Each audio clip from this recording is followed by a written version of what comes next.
All right, good evening. I called a special meeting of the School Board of Belleville to order here at 7:30 tonight. Marion, if we can have a roll call vote. Here. Here. Here. Here. Here. Here.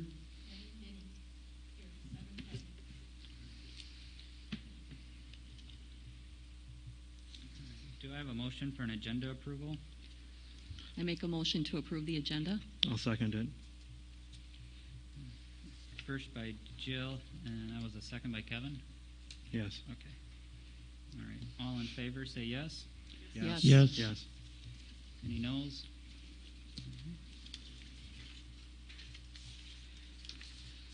Okay, next on the agenda is public comments this evening. We've got quite a few of them. Just real quick before we get going on those, just a reminder of the board policy under the bylaws for public participation at the board meetings. Just a couple quick highlights under the board policies.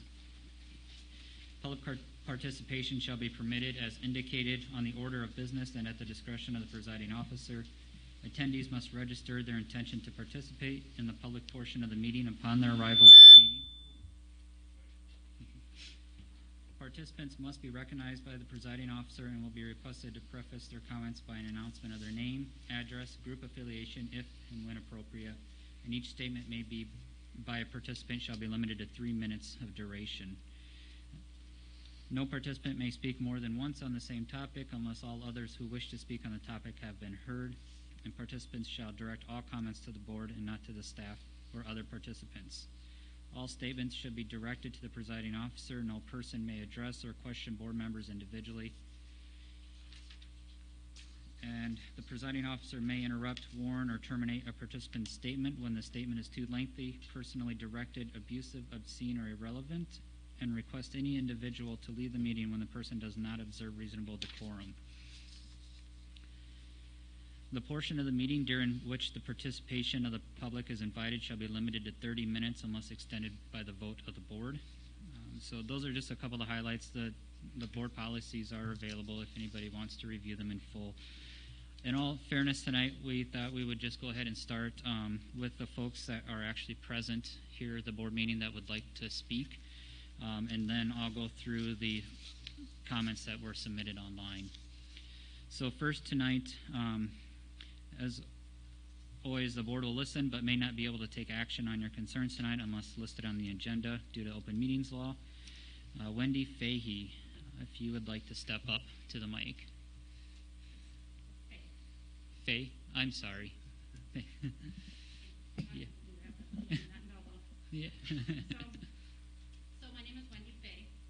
I am a parent of 2 graduates from Belleville, and my youngest son is a senior. My daughter is at UW-LeClaire, and my middle son is working on the home farm. My 2 most important roles is being a mom and a nurse. And that is why I feel the need to be here to advocate for my son and my former students. I was the district nurse here for 12 and a half years. I have 22 years of experience in nursing. 21 years of that has been in the pediatric population, working with newborns all the way through young adults. I was a maternal child health nurse at the Greene County Public Health Department for 4 years, school nurse in Monticello, and I mentored the New Blair school nurse. And I also was a labor and delivery nurse at the family hospital. And then I was here. Throughout that tenure, I earned the new Public Health Nurse Award in 2001 that was given by the Wisconsin Public Health Association. I've initiated multiple procedures and policy goals to make positive health impacts on our students here in Greene County and at the maternal population when I was at St. Mary's. Wendy, could you do me a favor? I'm sorry to interrupt. Can you speak into the mic a little bit more? Sorry. No, that's okay. Just so everybody watching can hear. Excuse me. Currently, I'm the lead nurse clinician in the pediatric neurosurgery department at American Family Children's Hospital. So I don't know if you're aware, but Dane County Health Department used to be separate from the City of Madison Health Department. They were in the midst of combining when I was in Greene County Health Department because of funding. The two merged, I believe it was official about 15 years ago. I left Greene County when my son was born because I couldn't afford 3 in daycare. I had to go work at the hospital. Unfortunately, when this merger happened, the small towns in Dane County lost programs and funding because it needed to go to the majority of the county. But appropriate public education needs to be an essential service, just like healthcare is. I've been back to work at the hospital since the beginning of June. Unfortunately, virtual learning does not provide this to every Belleville student. It works for some. When we were here, everything was in person, we had some kids that went virtual because that's what they needed for social anxiety, or that's how they learn best. But that's not everybody. Every child deserves this, and the parents and the children should be able to make the choice on what is the best delivery option for them. As we know, every child is not a cookie-cutter piece. Some have anxiety, ADD, depression, and other health impairments that affect how a child learns. These were the kids I worked with in my district and when I was dealing with the high-risk pregnancies in Greene County. Again, parents and students need the opportunity to decide which delivery model is the best. Not all students have 504s, IEPs, which currently can allow them some in-person instruction. These plans were all developed when the kids were here in school. Since virtual learning, my son was going to come, but he's having oral surgery tomorrow, and it really hurts for him to talk. So he did say, give me permission that I could use him individually. So my son, Sawyer, lost the end of his junior year, academically, socially, and athletically. Mind you, he does not know what he wants to do after graduation. My daughter knew right away she was going to go 4-year. My other son was supposed to, but was involved in a tragic accident his senior year that caused him to go down a different path. Wendy, I'm sorry, we're at the 3-minute mark. Is there any last statements you'd like to make? Sorry, I guess I would. No, that's okay. My main point is that parents and kids should have the choice. They know what their kids need in the learning of their students. Thank you. Yeah, thank you. Thank you. Next up is Sandra Russell. I need to lower this. Is that good? Yeah. Good evening. My name is Sandra Russell, and I am the mother of 3 kids, Isaac, a freshman in the district, as well as Amber and Jeremiah, who are both being homeschooled this year. I have a great deal of respect for our teachers, and I am thankful for everything they are doing. I do believe that teachers are doing a good job with virtual instruction, but not all kids are thriving or even treading water in this model. Some kids and families are really struggling. There are tears, there are outbursts of anger, and in moments of weakness, a desire expressed to quit school altogether. Staying virtual for an extended period of time is not a sustainable option for everyone. There are significant mental health concerns due to isolation, issues regarding achievement gaps, problems with internet and technology, including an outage for many of the town, trouble with sleep and eye health from unhealthy amounts of screen time. Children and parents need a choice. My family knows firsthand what it is like to experience serious illness with a child. Our oldest son contracted H1N1 in March of 2009 and spent 7 weeks in the UW Children's Hospital battling fresh-eating strep pneumonia. For 5 of those weeks, he was completely sedated and immobilized on a non-standard ventilator, and the doctors frequently reminded us that he was the sickest kid there. He was the one too many that everyone talks about. But despite H1N1 being more dangerous for children, there was no school shutdowns for it. The lasting impacts are still visible in his manual dexterity from an IV, cardiovascular endurance, and stiff hips. Despite our own struggles with PTSD, with every new cold that our children would get, especially when our youngest son, Jeremiah, spent time in the PICU with his own pneumonia, those experiences taught us that we can't live in fear of being the one. If you aren't the one for this, you can just as easily be the one for something else. Life is too precious to live in that fear. It also taught us that there is plenty of room between living in fear and being reckless. It is not an either-or choice. That brings me to my final point. The metrics from Public Health Madison and Dane County are not rooted in sound science. They were thrown together at the last minute based on reopening models from Minnesota and from Harvard. But then the metrics were tightened drastically by Dane County with no scientific explanation. If you want to use local data and the Minnesota model, that would be great. If you feel compelled to use a more stringent model, like the Harvard model, then at least that is based on scientific research.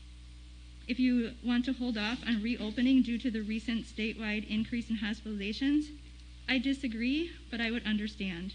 However, using the flawed Dane County metrics and the full county COVID-19 numbers is not acceptable and could result in middle and high school students being virtual for the rest of this school year or longer. New Glarus and Monticello are just down the road and have been since this entire time, despite having a higher level of local spread than Belleville. So let's use science, reason, and our own local data to inform a plan that makes sense for Belleville. Thank you for your time. Thank you, Sandra. Thank you. Next up, we have Angie.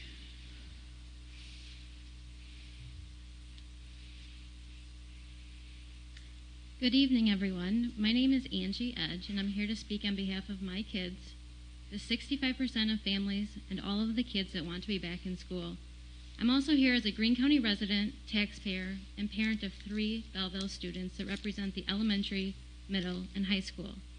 Please know that I mean no disrespect, and I appreciate everyone on the board, the admin team, the teachers, and the staff trying to do their best. My daughter asked me if I would speak tonight, and like most of you, I would do anything for my kids. I want the board to know that the virtual school is not a sustainable option for kids or parents. I've witnessed more tears, more anxiety, more stress from the school in the past month than I ever have. It's challenged me as a parent every day, especially when my 10-year-old goes to bed each night, begging me not to go to virtual school tomorrow. In speaking on behalf of him, he would say he hates it, it makes him want to scream, and he misses his friends dearly at school. My 16-year-old daughter sent me a text last week saying, "I hate school, it's so dumb, can we move? It's frying my brain, I feel like I'm shrinking." I understand that you're being cautious and you're trying to keep the kids in the community safe. However, this virus is not going away. We need to be realistic, we need to have a safety plan, and we need to find ways to move forward. We can't keep our kids at home forever. The Dane County guidelines are so unrealistic that our kids will never be back. My daughter that's a junior may never see school again. Out of the country, out of the Dane County, there are 550,000 residents, and to get to fit 19 cases is something that will never hit. People live in Belleville, and they choose Belleville because we're small. They want to get out of Madison. We are not Madison or a large district. We need to do things the Wildcat way and represent our small population of Dane County and Greene County. I urge you tonight to give kids a chance and give parents a choice. I respect all parents that choose virtual, but why can't we have a choice as well? My alma mater school district of Monticello is exactly 10 miles from my house. If I lived there right now, my kids would be in school learning full time, and both of my girls in middle and high school would be playing volleyball right now. There are so many schools open, they're flexible, they have safety plans in place.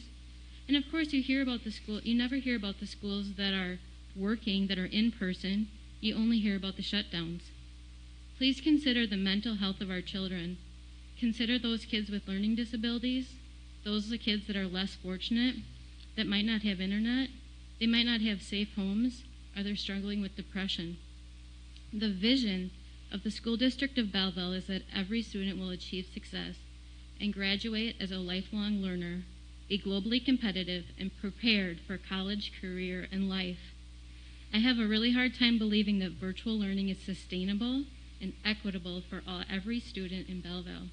Like our mission states, we can do better, and we should do better for the sake of our kids. Thank you. Thanks, Angie. That's all we have for in-person comments. I do have a number of... Hey, Trevor. Yeah, go I'm ahead. wondering if I could ask, if she would be willing and if the rest of the board is okay with it. Wendy was also speaking for her son, who is unable to be here for health reasons. wonder if we can just give her a little more time if she had more to say. I'd like to hear it. Okay. Anybody If else? that's okay with anybody else? All in favor? I guess I would add, if we go over the 30-minute mark as well, I want to hear comments. Okay. When we approach that time, then we'll revisit it. Thank Sounds you. good. Looks like she's willing. Thank you. Thank you, and I appreciate that. So this year has, like I said, for Sawyer has been awful, starting last of March. He had many camp offers this summer to go for athletics. All of those were canceled. He didn't know what he wants. He still doesn't know what he wants to do. He definitely doesn't want to farm, but he doesn't know what he wants to do. Camps are canceled. Fall football was taken away, so there shoots his shot of a scholarship for football. Freshman year, he was diagnosed with anxiety and ADD. We were able to manage those in the educational setting here at school. He is able to keep his nervous system balanced with his athletics, with movement breaks and choir. Mel and I worked very hard on creating the right schedule that he needed so he could have those breaks and be successful. Staff mentored him when he was symptomatic, and they always had an open door for him. All of this has been taken away. Currently, he now has to take 2 prescription medications, and he's had to have 3 dose adjustments since online school. This has not been easy for any of us at our house. So we're worried about the COVID deaths. We are. But have you seen what the rates have been for overdose in Dane County within the last 9 months? Or the suicide rates? That's what happens when kids start to self-use because they aren't able to stay balanced. And Sawyer said I could say that. So it is, and he's not the only one in his class that is experiencing this. He will not be career ready or college ready if the education consists like this. And he does not want to work on the farm forever, which is fine. He doesn't have to. It works fine for my son. But again, he was involved in a tragic accident in his senior year. And if sports and athletics were taken away from him, we would have lost him. So thank you very much. Thank you. Thanks, Wendy.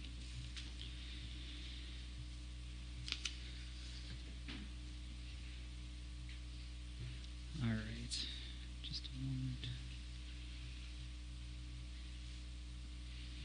Okay, submitted comments this evening. First one being from Renee Taylor. I believe that the children are not getting their full learning needs met with virtual school. What was set in place is a good first step to keep school in motion. However, the goal is to put them back in the physical classroom with the plan that was originally in place. Making modifications to the plan is needed along the way. Some kids need more support and peer interaction, even if distanced with a mask. Thank you.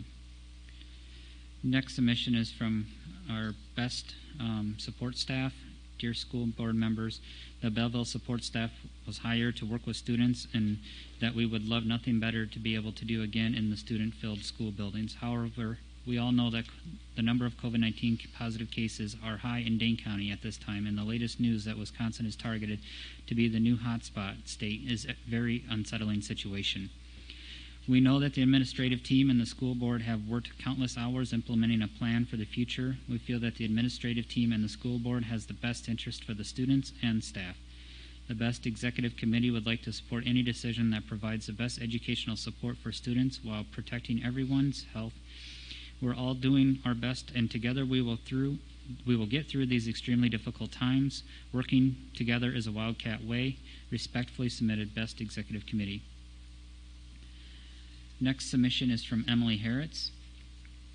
Dear members of the school board, as you once again discuss the topic of reopening the school to in-person learning, may I remind you that you have an obligation to keep our children, staff, and community members safe.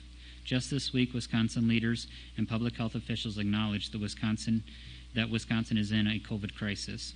Dane County is one of the most impacted areas of the state. Numbers are also rising rapidly in Greene County.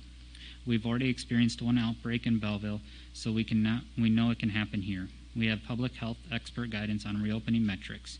If you choose to ignore expert advice, you will willingly place our community in harm's way. This isn't a popularity contest or a decision that you can make because of survey results. At the end of the day, we are in the midst of a worldwide pandemic. people, including children, are dying or facing potential lifelong complications from the virus. For anyone that feels comfortable voting yes to in-person learning, please realize that the decision will make you personally responsible for any COVID cases that occur based on reopening the school. If an asymptomatic child gives it to anyone in our community and they have complications or even death, you will have to live with the reality that it was due to your decision. I ask that you take a moment to close your eyes. Imagine your favorite staff member contracted COVID and is in the ICU on a ventilator. Visualize you are physically standing outside of the hospital room as they struggle for every breath. Hearing the beeping of the machines that are literally keeping your friend alive. Listen to the hurried footsteps of the medical professionals rushing in and out. Imagine the member of the community struggling for life, alone and afraid. Imagine them dying. Would you be willing to have your last words be to the family that you stand behind your decision to vote yes to reopening?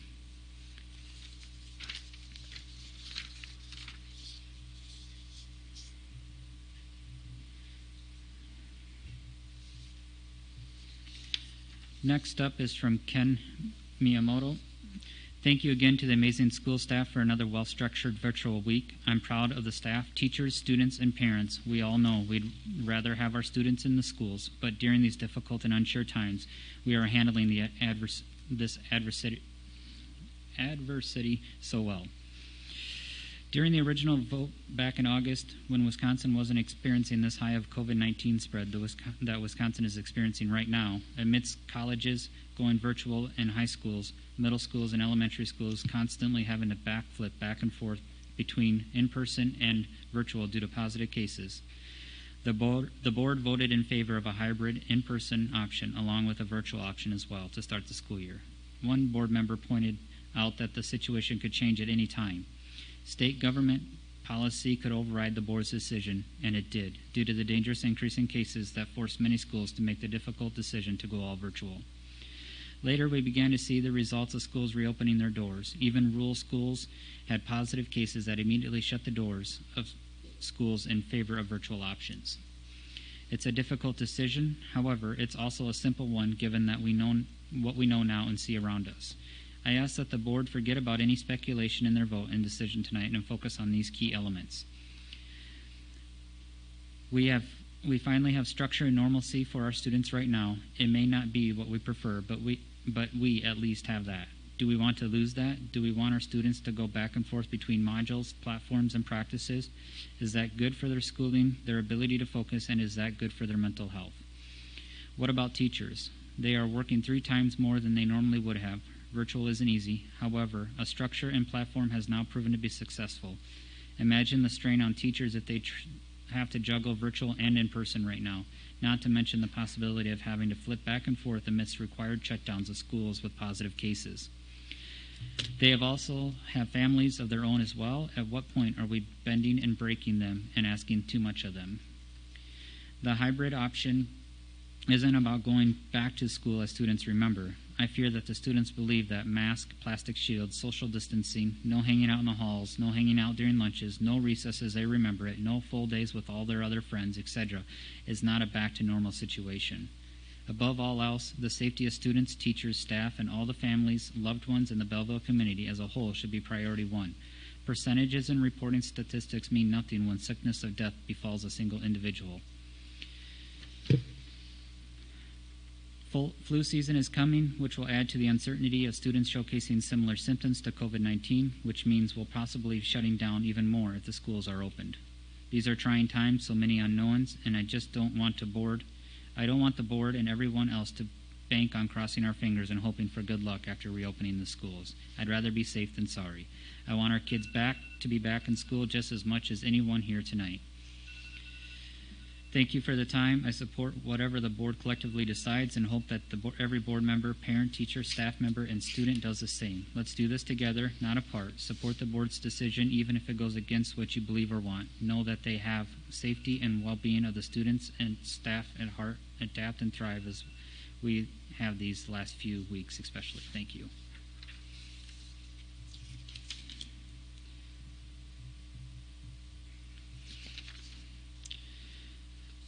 Next we have is from Crystal Farek. I'm going to say this wrong. Nate, please correct me. Farenkrug? Pretty close. Okay. I apologize. Dear School Board, hang on a second. Okay.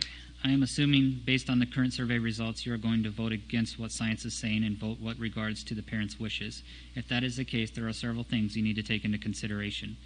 The 6th grade will be losing overall instruction time under the hybrid model. Those families that choose to keep their children virtual, will they be able to continue to receive the high level of education that their children are already receiving? This includes live interactive sessions with teachers to ensure children in understanding what is being taught to them. What plans will be put in place for the flawless transitions of instruction from in-person to hybrid back to in-person, as our school district will be flipping back and forth through the year as COVID makes its way into our schools and classes? The flip-flop process should not be impacting the students' overall education and the material that the need to learn throughout the year. What is the school district's plans for transparency with regards to contact tracing? If a child is a classroom test positive for COVID-19, will all families that have students who were in the same classroom be notified that their child may have come into contact with someone with COVID-19, or will they only notify select families whom you arbitrarily deem are the closest in contact with that child based on seating proximity, etc.? Will all the staff who have been in contact with that child be notified, not just the child's classroom teacher? That would also include bus drivers for our district. Will there be any regular testing of staff or district employees to ensure that they are asymptomatically spreading it to others? Will the school allow for additional paid time off for staff members who are required to quarantine or stay home because they were exposed or contracted COVID from a student or other staff member? If a child or staff member becomes ill with COVID-19 after contracting it at school from another student or family member and suffers long-term permanent injury or death, is the school financially prepared for any lawsuits that may ensue for the failure to keep the students and staff safe? Thank you for your consideration to these questions. We are living in an unprecedented time dealing with this pandemic. How our school district responds to it makes a world of a difference, and as is inconvenient as it is to keep our kids at home, it's a lot more inconvenient attending a funeral, those you know, watching loved ones on ventilators, or dealing with the long-term health problems that were brought on by COVID.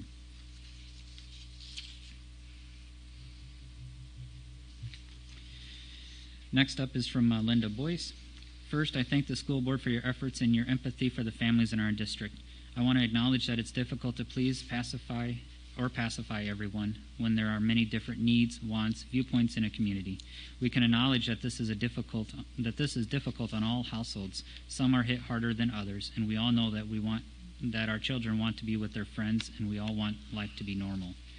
As you update your vote tonight on whether to remain virtual or to go to a hybrid in-person model for grades 3 through 12, I ask that you base your decision on the health and well-being of the Belleville community. While the district survey is a necessary tool to gauge needs and wants in the district, it is one tool that should be used. Other tools at your disposal that need to be considered are local and state government and health and agency guidelines and recommendations. Please also look to other communities that are closing due to the rises in COVID-19 cases. Logic and medical evidence need to play a role in this decision. It's not a popularity or a political contest. Understanding the hybrid model earned the most votes in the district survey. Please consider and answer the following. What weight or consideration has been given to the teacher and staff input on keeping the virtual model or going hybrid 100% in person? How will the district handle situations where it is medically unsafe for a teacher or staff member to work on site? Even if a community our size, there are teachers and staff who are high risk for COVID-19 and the potential lifelong or life-ending health risks that come with it. Many families in the community have family members in the home who are high risk as well. If grades 3 through 12 move to hybrid or 100% in-person model, it is imperative that the current virtual model stay in place for at least middle and high school students who choose to remain virtual. The model allows virtual students to have real-life connections with classmates and teachers, including small breakout groups in some classes. Assigning them a separate schedule with a random Belleville teacher will alienate these students from peers and break down relationships with peers and teachers. The virtual model also allows flexibility needed for switching between in-person and virtual learning, which will be necessary with quarantines. Moving between in-person, hybrid, and virtual models due to positive cases is a probability. Has the district and board considered how this will impact students and staff, and what plans are in place to help alleviate any confusion, frustration exacerbated by potentially switching back and forth multiple times? If multiple model switches are needed in a given time frame, is there consideration to defaulting back to virtual model, or will the schools continue with model switches for the duration?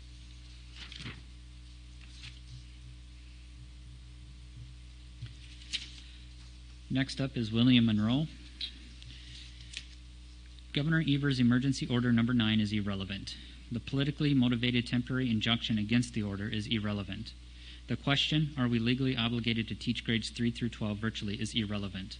The only relevant question for this school board is to consider is it reasonably safe for our teachers, staff, administration, children, and families to return to schooling in person? The answer to this question, which based upon information, facts, science, evidence from schools around us, guidance metrics developed by Dane County Health, and the realities of life in this pandemic, is unequivocally no. We all want a return to normal. We all want our children back in school, but the decision to do so should only be made when it's reasonably safe to do so. The school board has an obligation to make decisions based upon the best information and evidence available. The school board has an obligation not to make decisions that involve the safety of our children based upon emotion, personal opinion, results of apparent surveys, and an overall intolerance for the inconvenience of living through a pandemic. And certainly, the school board must remain vigilant and unwavering in making decisions that are well thought out, intelligent, and evidence-based. It cannot be swayed by groups of residents who are willing to cast aside these criteria in favor of a return to normalcy, regardless of what the current best information tells us. And current best information tells us unequivocally that we should not be sending kids back to school. The evidence is to the contrary. Wisconsin is perhaps the one place in the country that is the least ready to send kids back to in-person learning, given the reality that our numbers are skyrocketing, including hospitalizations. In addition, one need only look around the area at the dozens of schools, districts, both large and small, that have tried to reopen, only to be shut down within weeks. Due to infections from the virus, the idea that we should place our children and teachers back into schools and place everyone at risk when based upon evidence and information is laughable. And it's unconscionable that it is more important to some folks to return to normal than to care about placing others at risk from infection from COVID and the potential short and long-term effects of having contracted the virus. We know that people can have little effect from COVID. We know that people can recover. We know also that people can die, including young adults and children. And we know that some people who recover will have lifelong negative effects due to having COVID. It is not a simple equation. It's not one we fully understand yet. In times like these, it's best to err on the side of caution despite our intolerance for inconvenience. We ought to, at this time, have a greater sense of intolerance for unnecessary putting our teachers, our staff, and administration, our children, and our families' health and safety at risk. If this board votes to return to in-person schooling at this time, a time when literally all the evidence shows us that it's unwise to do so, it is my opinion that the individuals that make up the school board shall bear personal responsibility for every COVID infection that transpires. This means personal accountability for every person infected and for every person that individual goes on to infect. Personal responsibility for the illness, personal responsibility for the long-term health repercussions that result from these infections, and yes, personal responsibility should someone become infected and die due to a premature return to in-person schooling. Last submission that we have this evening, unless I missed one, but I don't think so. Okay. Jennifer Myers. Thank you to the administration, board, and teachers for all the hard work and professionalism shown in the past few months. With the goal of getting all students who choose a hybrid option back physically in school, is there a chart of metrics that you're able to share which illustrates what parameters are or will be utilized to determine when all in-person, hybrid, or virtual instruction methods will be used? For example, when would grades 4 to 6 be allowed back into the hybrid environment, 7 to 8, and so on? Also, when would we need to pivot back to a virtual-only platform? I believe it is important to take into consideration the location of the district and our community itself when setting these metrics and make them as straightforward as possible. As a parent, I feel a bit in the dark as to this portion. When our children ask when and if they can go back to school, it would be helpful to have a system of metrics to refer to that gives us a bit more context when having that discussion. Thank you again for all your time and your efforts. We truly appreciate it.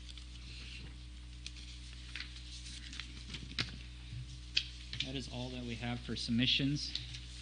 public comment this evening. Next up is discussion with potential action item. Then will be the main topic this evening of moving back to a hybrid model. To help kind of guide this conversation this evening, the administration is going to take approximately 30 minutes to give their presentation. We'll let them present that.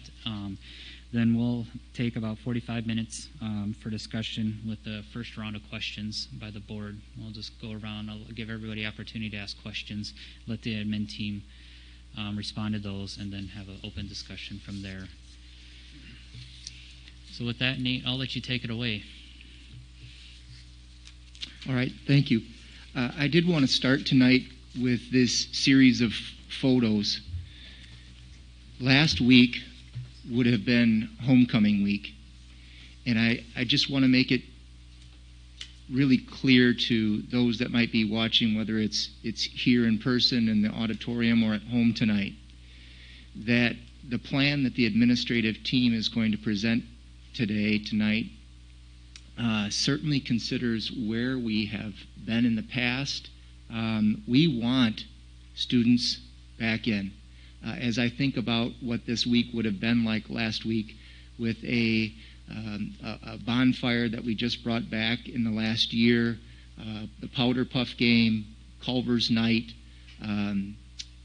we'd have a pep rally on Thursday, the parade on Friday, the dance on Saturday. We miss all that. And I just want to make that extremely clear that's why we are here. We're here because we want to be around kids, and that's what we've chosen to do with our lives.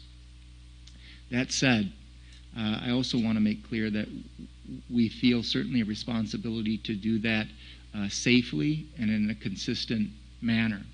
So the plan that you're going to hear from myself tonight and the administrative team is based off of following the Dane County metrics and a phase-in plan to follow.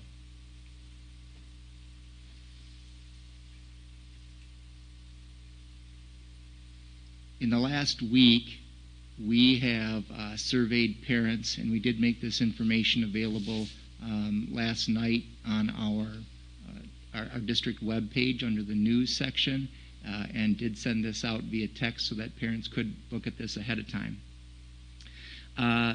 We did have from the 63.1% respondents saying that they would choose the hybrid model. Just for comparison, that's down just slightly from about 68.5% that had registered for the hybrid model in August to start the school year. So they're fairly close, but down just a bit. I did want to let the board and listeners know tonight too that because of the way that the survey was structured, we did receive comments back from parents that there was no comment box or way to have an open-ended response. And we did hear from a handful of parents that they would choose the hybrid, but would do so only when it was safe to return. Again, it wasn't overwhelming, but we did hear from a handful from both buildings. So we certainly, as an administrative team, take this into consideration, and it's quite clear what a majority of parents would want. I'd turn your attention to, and we've had comments on Public Health Madison, Dane County. We are a Dane County school. Whether we like that or not, we are a Dane County school, and they are our public health department. So they did issue this statement, which I believe most have seen. It went out a couple of weeks ago, and it continues to urge that Dane County schools provide 3 through 12 instruction virtually. I will say, just again, complete transparency, that at this point, again, this is a recommendation. This is not a legal mandate, but a recommendation from that health department. A lot of the questions that we have been getting, at least the comments that the administrative team is hearing, is those numbers that have skyrocketed lately. What would those look like if the UW students were not a part of that? We do have weekly calls with public health nurse and then We also have emergency management on those same calls. The latest data that we had, and again, this is a little bit dated, 2 weeks ago, but you can see that even without the UW-Madison students in, again, going back just a few weeks, those numbers have certainly increased. 1 day over 100, and then 3 days in the 80s out of the 4 that I can report on. I'll probably have another chart tomorrow, but it will be after this meeting.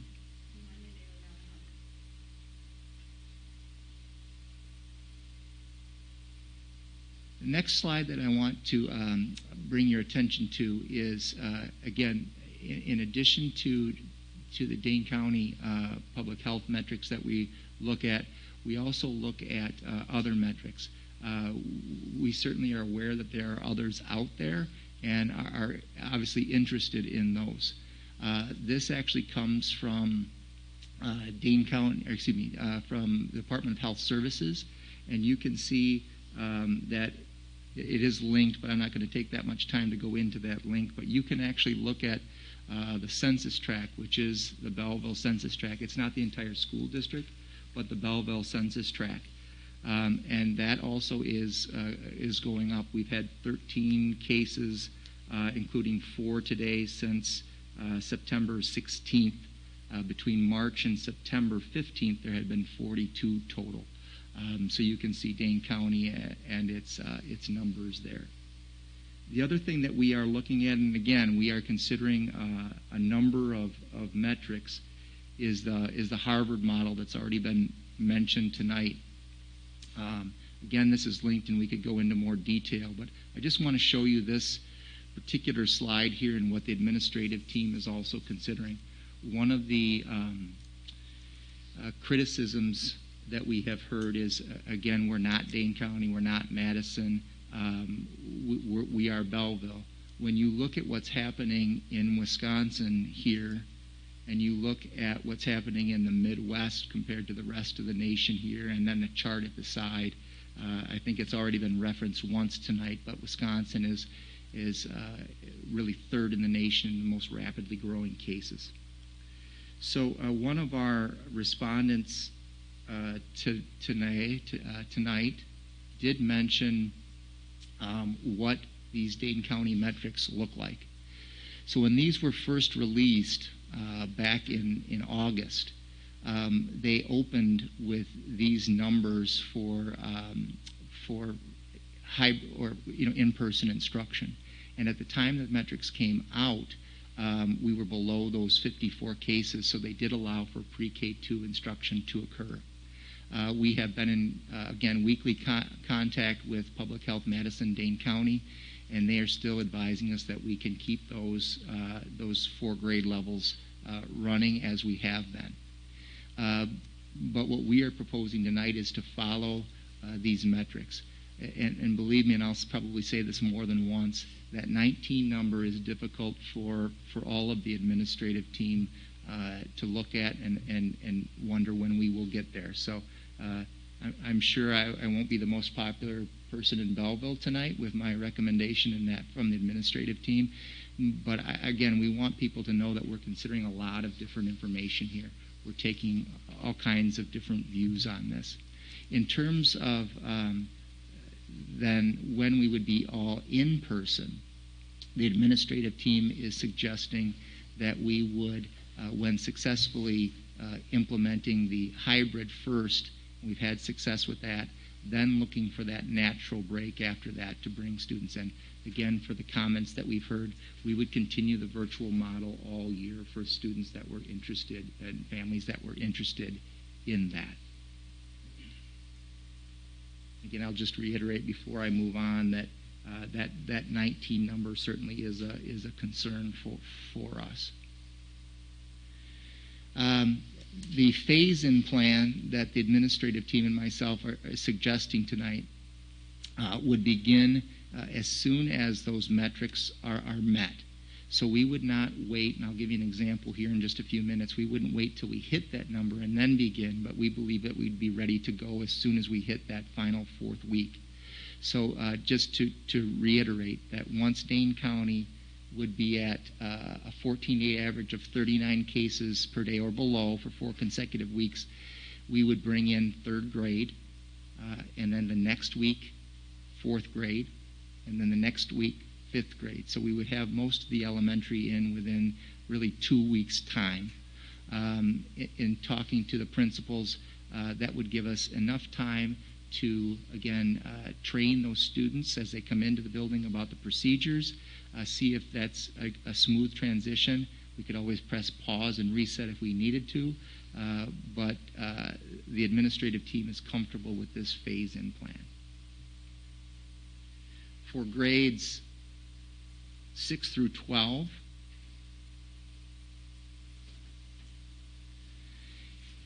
again, when Dane County Metrics would experience a 14-day average of 19 cases or below for 4 consecutive weeks, the phase-in would begin. Again, we wouldn't wait till that time and then start. We would start as soon as that had happened. So we would be looking at those metrics 2 and 3 weeks out and planning.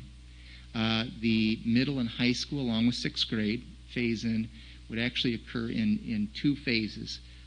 We have gotten some feedback from staff that have been able to at least see a surface level of this plan, and they had suggested trying to get once the metrics are that low that we get students back in a quicker fashion. So rather than, let's say, 6 weeks, we can get them back in 2 to 4 weeks. So phase 1 for this would bring back 6th, 7th, 9th, and 12th, and then 2 weeks later, 8th, 10th, and 11th grades. Again, this would be following those Dane County metrics. We think that, again, that would spread students out over the 3 buildings in the first phase and then the 2 buildings in the second phase. One note on the high school and middle school plan is, as parents probably saw in that survey that went out, that we would be bringing middle and high school back in a different hybrid. And this hybrid we refer to it as the DPI model because this was in Education Forward that came out this summer. Again, when we were talking about these issues in August, we were trying to align the district and make things the easiest for families. Because we have had to start the way that we have, this would be the best instructionally to move forward with. So what you see in this model is that a cohort, and I'll just kind of follow along here. So if your child was in cohort B, you'd be at home on Mondays and Tuesdays, again, virtual on Wednesdays as well, and then Thursdays and Fridays you'd be in person. The opposite, the second or the other cohort would be in person on Mondays and Tuesdays, virtual on Wednesdays, and also virtual on Thursdays and Fridays. This would give the opportunity to do some deep cleaning, which we knew was a benefit when we looked at this originally, and then really separate those 2 cohorts at this level. I can tell you that in my recent superintendent meetings with Dane County, that the following districts in Dane County will be following the metrics. You do see that Lodi is split between 2 counties, and then McFarland and Wanakee are creating their own medical advisories. I believe that McFarland will still be following the Dane County metrics, but we'll have an advisory board that's looking at that. Wanakee has had some meetings already with their advisory board, their medical advisory board. Verona has a meeting on Monday where they'll be deciding this, and I did not hear back from Wisconsin Heights, so I added them as undecided. I don't know what their plan is. Again, what was brought up tonight, and this is certainly a concern of the administrative team, is the districts that these are all within an hour of us. There's been others that have been in the news that you've probably heard of that are farther away than that I did not add to this list. And I won't go through all of them. But I would make the comment that, again, the administrative team hears that, again, we're not a big city. But if you look at this list, and again, I'm well aware that all these situations are different. In fact, in most of these situations, I know what happened, and there are some situations where it was probably a questionable call too close. So I'm certainly aware of that for those that are watching. But you do see quite a list already. As the administrative team, we had talked about, again, this is just in 1 month. So what would happen in our situation if this happens in September, then happens again in October, happens again the next month? And so you really are yo-yoing. I've heard about another district that was mentioned tonight that is making their decisions on Thursdays for the following week. I don't think that's conducive for our families to have that short of a turnaround time to let people know what's happening instructionally the next week. We do have a contact that we work with public health. Becca Johnson and the elementary principals, along with Nurse Becky, have already worked with them, and there are protocols that we do follow if we have students with symptoms or we hear about cases in the community. But again, our concern is that we do not, I've mentioned this several times, but we do not want to ping pong back and forth with our staff and students at this point. Some other considerations that we have at this point are we are spending about an hour per day on average looking into cases. So if we have a student at the K2 level that has that looks like they may have some symptoms, it is taking about, just for those grade levels, it's taking about an hour of our admin or nurse staffing to make sure that, one, we're keeping our students safe, but that we're making sure that we either send a student home and then are monitoring that, and that is taking up some of our, again, a good portion of our time. I can let you know without specifics that we would anticipate up to six staffing situations where we would either have to have a sub or replacement in a classroom. And this was from staff that reached out to us when they thought that we were going to be hybrid to start the year, that we have not had to follow through with, at least for now, because we are virtual. But that is certainly something that we are concerned about our staff, and want to make sure that they're safe as well as our kids that we have here, and we would have some staffing concerns there. Right now, the custodial staff is doing a fantastic job. Our sprayers are in this week, have been working with those. But right now, we are able to use the middle and high school custodians, because they're working a different schedule, to be able to use those to clean rooms between the two cohorts. That would be a different situation as we add kids. We will adjust when that happens, but it is something that, again, is part of this consideration tonight. I did want to let you know then, in terms of the phase-in, just give you an example of what this would look like. So if you look at this just month in general, I don't even have a date on there. But if we were looking at when a grade level like third grade could come back, we would be monitoring that 4-week snapshot each week. So if we saw, for example, it usually comes out on Thursdays, if we would see that snapshot this week, that would give us an indication if we're on target. We'd know that again in the second week, and that's when we'd start communicating with families that it looks like we're still on track. And then we would give them some advance notice that everything still looks like it's on track, and then we would be able to start. In this case, if this were third grade, we would have third grade this week. Again, we could take them and make sure that they understood what our protocols and expectations were when they're in the building. And again, if there were issues, we could hit the pause button and reset a calendar. But later on in that week, then we would reach out to the next grade. In this case, that would be fourth grade, that they would be able to come back the following week. Now, once you get to the middle and high schools, we would take a little bit more time. So in this case, we would be monitoring, again, 4 weeks before we hitting that metric. And then we would make sure that, again, we are hitting it consecutive weeks, and again, communicating with families throughout this. The principals right now are communicating on a weekly basis, and then we would notify them that things were on track to be able to bring them back. And again, based on some feedback that we have already received, we would shorten those phase-in times. At the elementary, we had thought about a 2-week phase-in for each grade level. We feel comfortable now with a 1-week phase-in.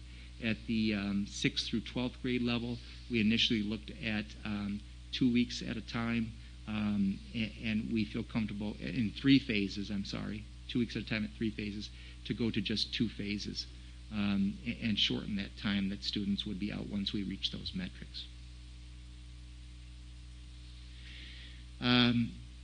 In terms of how we're servicing students currently, I wanted board and our listeners to know tonight that at this time we are servicing about half of our special education population in the building during some point in the week. Some students are in for more hours and more days than others, but you can see the numbers up there. Currently, 23 elementary school students who are special education students are receiving some services in the building, another 19 at the middle and high school. And again, about 100 students total in the district have an IEP, so that's about half of those. We are just now bringing in some of our English language learners and planning to bring those in so that they can also receive services in the building. We are providing some transportation. I see Janan here tonight, so we are providing some transportation for those students. Principals have also reached out to families if they are having internet problems, whether it's no internet access or limited internet access, and have offered, in the situation that we're in now, that they could come in and use our Wi-Fi in the building. We haven't had many offers to take us up on that yet. The other thing that we are looking at, and Mrs. Schmitz has had some recent conversations with staff, is those very hands-on classes, usually in our career and technical education, CTE department. For example, that would be ag, FACE, business ed with computers, and then tech ed, along with art, even high-level math classes that are not real conducive. Are there some opportunities there voluntarily where they could come into the building? We do think that there's some opportunities as this progresses that we could take advantage of. And then I wanted to share a couple of survey results along with the district survey that went out. If you recall, when we gave the opportunity for staff to have that choice to work in the building here, which we think we have about, on a typical day, about 2/3 to 3/4 of our staff working in the building, and another 1/3 to 1/4 working from their homes. One of the things that you did as a board is that you trusted them as professionals and said, we are going to survey parents and see how things are going in the first month of the school year. So Kelsey and Heather both sent out parent surveys. You can see on the right there in the center, and then at the bottom, you've got about 77% of middle and high school parents that have said that things are going well virtually in the first 3 weeks of the school year. And then again, I just want to say to Kelsey and Heather, it's awesome that they work so closely together, because you're going to see that their surveys are very similar to one another, that about 80% of elementary parents that had responded to the survey had said that virtually things are going well in the first 3 weeks. Finally, I did want to point out that BEA, the teachers union, did survey their membership. Again, we have had that discussion. That does not represent all teachers, but it does represent a pretty good chunk of our teaching staff. 80% of those that were surveyed through the BEA had let us know that they are in support of the plan that we're proposing tonight to follow the Dane County metrics with a phase-in plan. Finally, and I've used this phrase quite a bit recently, but the administrative team, again, we're not just looking at one option. It may seem like that to some people, but we certainly keep our eyes and ears open. We talk to a lot of our colleagues in other places. We we truly want to do what is best for the school district. And again, we probably have a different view because we're taking in so much information and many different kinds of information with stakeholders. We can't just worry about, one set of stakeholders. We have to worry about all of our stakeholders. So in terms of what we already know that we need to do if we stay in this virtual model for the time being is, again, part of this came out of the parent survey, is that the middle and high school, in their survey, one clear result of that is that they need more screen time breaks. So we will try to adjust with that with our middle and high school staff and try to build in that time where they either have time in the middle as a little bit of break. They end earlier so that they can get some of their work done. Usually the teacher stays on in that situation and students can stay on if they have questions, but we know that we have to improve that. At the elementary school, the feedback that we had gotten, this wasn't necessarily in a question, but in the open comments that the elementary had, were that parents wanted to see that teachers provide a weekly checklist of assignments. So we'll be working on that. And then in addition, the staff will be working on letting parents know, because our staff is giving individual feedback on students, but sometimes they don't know where to look for that. And so we will be doing some training with our parents and teachers on where to find that individual feedback. So we're trying to do what we can to make this the best that we can, and are not satisfied. We know we have some work to do yet. I will end with this slide and then take any questions that you have. And if you've got real specific questions about the building level or maybe special education, we do have some of our administrative team tonight. This was actually a picture from last year. And of course, things are quite a bit different now. This was at the elementary school last year.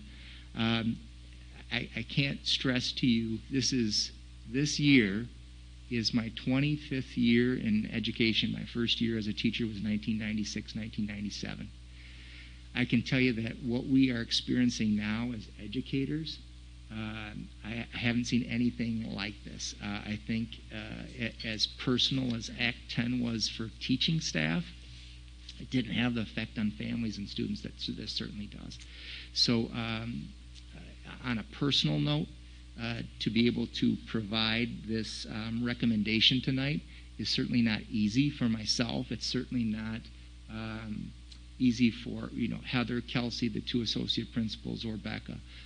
This is something that wakes us up in the middle of the night, keeps us up at night, that we continually communicate and try to problem solve through. But again, when you're talking about the number of stakeholders that we are beholden to and the burden that is on us right now that we willingly accept, what we are looking for is the safest for all of our students and staff, and then the consistency that we have to work forward in making the instruction that we currently have the best that we can. And I know this is not going to make everyone happy. I certainly know that. And I've always been a person that has tried to problem solve to see if we can do the best for the most people that it's going to affect. In this case, if there was one clear solution, we would be doing that. There certainly just isn't in this case, and you can talk to districts across the state, even those that on the outside look like things are going fantastic. When you talk to people behind the scenes, there are all kinds of issues across the state. It's just a difficult time, but in making this recommendation, again, we're really focusing on safety of students and staff, and then consistency, at least in the short term. So that's what the administrative team has for you tonight. Thanks, Nate. Thanks, Heather and Kelsey as well. I know you guys put a lot of time and energy and thought into this, and I know this was challenging as well to be able to put something together for the board and trying to think about all the possible scenarios. We are traveling in uncharted territories. We don't have a ton of guidance coming down from the state level either, which puts even more of a burden not only on the school administrations but also the school boards, and that does weigh heavily, I think, on everybody's minds in trying to do what each person as an individual feels that they need to do, and how each family needs to work through and what their needs are. If the board would allow me, I did miss one submission, and that I did read the best. Did submit a statement, and I read that under the public comments. If the board would allow me, I'd like to read the submission from BEA. Would that be acceptable? Okay. From BEA, we recognize that the Board of Education is in a situation where it is virtually impossible to meet everyone's needs, but we ask that you keep the best interest of our students and staff in mind and continue to make objective decisions that include data and science. You will see that the survey results show that we have over 80% of membership that feel comfortable in supporting the proposed plan. Please do not hesitate to reach out with any questions or concerns. We look forward to continuing our work together. And that is that they met as a membership. They provided the highlights of the plan being proposed based off of what Nate and the admin teams were able to put together. At that meeting, they surveyed members to get a pulse on how they're feeling right now about the workloads, proposed plan highlights, and a 4-day model, which is something they had previously surveyed members about. So, and that was their statement. So with that, I'd like to just kind of go around the board. I'll start with you, Mike, if you want to kick off, if you have any questions based on what you've heard tonight for the admin team to answer. As far as the insurance and liability is concerned, are they saying that we need to adhere to the recommendations, or if we stray from that, they need to approve it, or what would be the process for that? Actually, yeah, I talked to our insurance coverage, and then again, they have legal that they have at their disposal, and I did include that in what I had told the board tonight. At this point, this is not a legal mandate and a recommendation only, so it is a local decision. And that's coming from, again, Tricor and their legal counsel.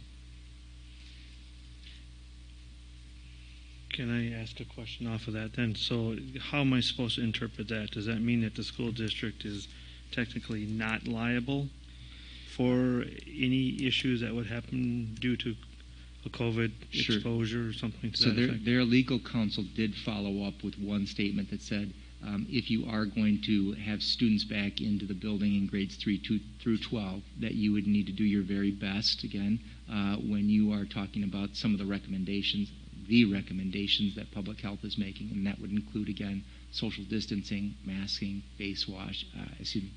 hand washing, those hygiene issues, along with cleaning protocols. Okay.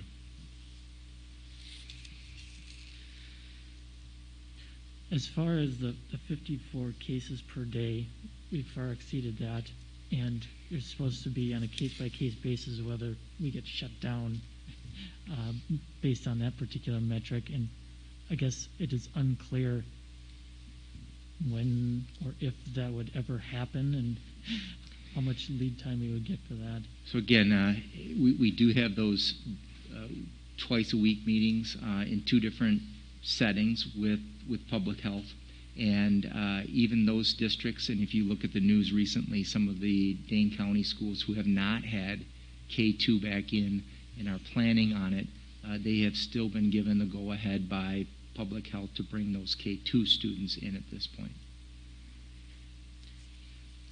And as far as the plan as proposed for 7-12, we would still bring them in for hybrid first before we would jump to all in, and we haven't really discussed what that step would be, but we would first always take the hybrid approach first before jumping all the way in.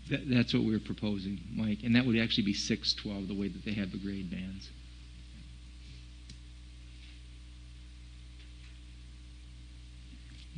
All right, Kevin. Yeah, a couple quick questions. So in the phase-in proposal, maybe you explained this, and I was reading or writing some notes, but you currently are proposing to start with like 6th, 7th, 9th, and 12th first, then 8th, 10th, and 11th as a second phase. Can you explain the rationale between why you're breaking it up like that? Absolutely. 6th grade, of course, would be the last grade that wasn't in at the elementary. And then when you see the 7, 9, and 12, the rationale there was that 7th grade hasn't been in this building yet. 9th grade is making that transition into the high school, and that is quite a transition, even though they're in the same building. What's required of them is certainly different, so we'd want the 9th graders in. And the 12th graders, again, they would have limited time here left in the district and wanted to give them the opportunity to be in. Then the 8th, 10th, and 11th would come in after that. It's not that we're discounting those grades, but they have been in the building and will continue to be in the building after this year. Okay. Can you explain that you think that there would be approximately a 1 week phase-in period?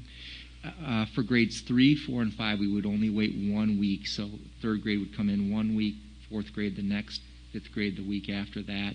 Again, if the metrics were still being met.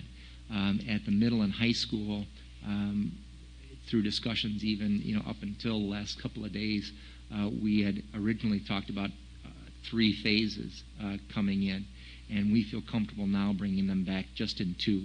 So, for example, if it were this coming Monday, we were to bring in that first phase of the middle and high school students, it would only be 2 weeks later before that second phase would start. So it really looks like 4 full weeks, but it's really only 2 weeks in between when the first phase would begin and then the second phase would begin there. Okay. And then how is the staff going to be preparing for this?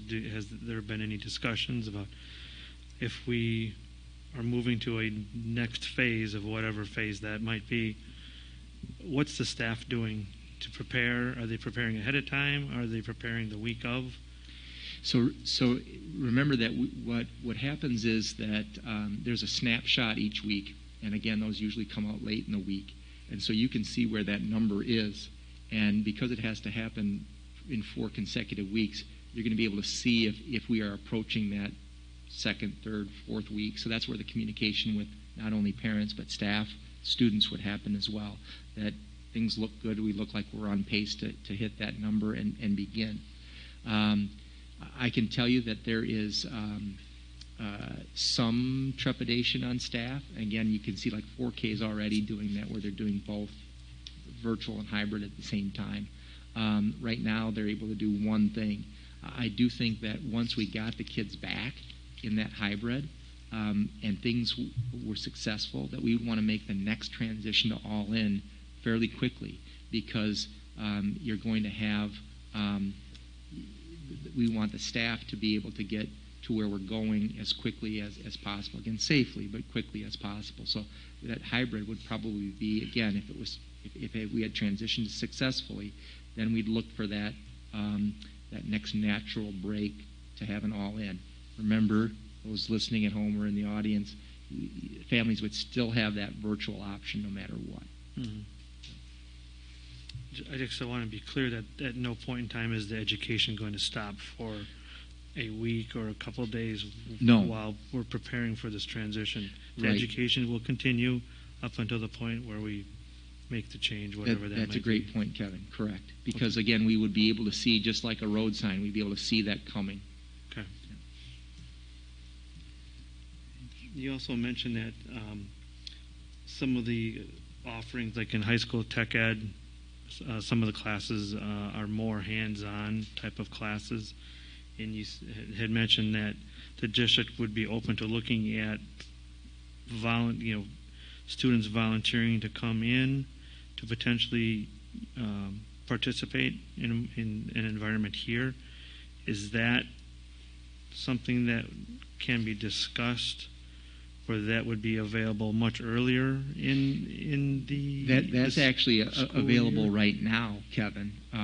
We can have students in the building, but once as we look at this, it would have to be some kind of time where, again, we keep those numbers low, and again, it would be voluntary. Students would not have to come in to do that. But we know that 19 number is low.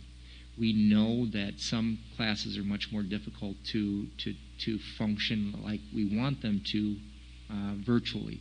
And so we would look for those opportunities. I can't tell you exactly what that's going to look like, but we are having those conversations with those staff members. One, if they want to do it and think it's a good idea. Two, if the students are volunteering to do that. And then how does that look and how is it structured would be another. So those are really preliminary at this point. Okay.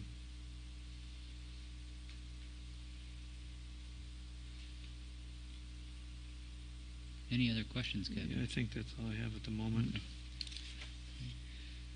Barb? Yeah, and just to clarify, sometimes we come up with questions as we go, so this is like, Yeah, I thought we'd go Just to around. open it up. Yep, and then if there's any other questions, we'll give another opportunity, and then we'll just kind of open it up for each board member to have an opportunity to state where they're at. okay, so along that, and I was thinking of that as you were talking about the possible use that Kevin just asked you about. We talked last time about gym use, and so that just came to mind. Is that going on now? We had... The plan right now, in fact, Mr. Fell and I just touched base again today. I think we'll have that in place by the middle of October. We were waiting for sprayers to make sure that we could do that in a safe manner. And then Wayne needed a little bit of time to reach out to the coaching staffs to do that. And then we would have, again, it still follows that cohort model and small groups, and then allows for cleaning in between. Again, I probably haven't said it, but we are certainly aware as an administrative team and staff that kids are not only missing out on things, but they need something else, right? They, we talked about taking screen time break. They need something else. What can we offer in small groups in a safe way, again, all voluntary, that we would be able to do with that? And so Wayne has been certainly working with our coaching staffs with that, and we think we can begin that really within 2 weeks. Okay.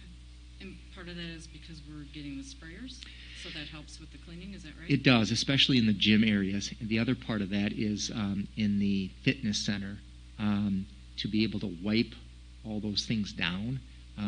It would be really difficult, but from the manufacturer of the sprayer and then the cleaning, the chemical that is in those, we feel much more comfortable with the sprayers in the fitness center as well in between. Okay. Can you just give, info for us plus everybody watching and just discuss those sprayers a little bit? How many are we getting? How do they work? What's Sure. the speed? Yeah, you're going to test my memory here, Yep. Barb. I think we have 6 of them. Okay. The first, I don't even know. I think I know we have some here. In fact, they've been used at the elementary already. The plan was to have multiple sprayers in each building along with the buses so that they could spray in between cohorts. They just were used for the first time this week in the elementary school. And just in a conversation with Kelsey today and Gary Hageman, we're still learning, is the process that we spray the air, because that's one way that's in the training video that comes along with them, or do you spray the hard surfaces like desks, cubbies, countertops, those kinds of things. So we just started that this week. Okay. Are those pretty readily available now? They were on back order. We expected them about 3 or 4 weeks ago. So I didn't check with Steve today to see if we have all of them, but the first ones did come in this week. But we feel 6 or whatever we have is sufficient, or would it be better to have more? I know we've talked about that speed we're going to have to do when the kids are back in the other. Right. I know we have pre-K Yeah. too. When we purchased those, the company that we were working through with at that time suggested that you could do, because again, you're just spraying, for example, desktops, that you could do a room in about a minute. I haven't touched base with Steve or Gary that had been using those to see if that's fairly accurate. Kelsey did say it was taking a little bit longer than that, but with 2 of those, and at the time, remember, we were doing them between cohorts in the middle of the day. Right. At this point, we would probably use all the sprayers at the elementary school, because remember, the middle high school hybrid would be that the same group would be in for the whole day, Monday and Tuesday, so we could use them at night in the middle and high school. But in the elementary, remember, they still half days, so you've got that time in between cohorts where they're really needed. And same thing with the bus. When they drop off a group, they would spray, and then when they pick up the next group, they would. You've got to let it sit for about 20 minutes to take effect. So the buses are still going to be important that we use it on there too. Okay, so wherever it's used, there needs to be a 20-minute sit time, or Correct. just the buses? No, wherever it's it used. sits. Good question. Okay. All right. And any chance you remember what they cost? I do not off the top of my head, Barb.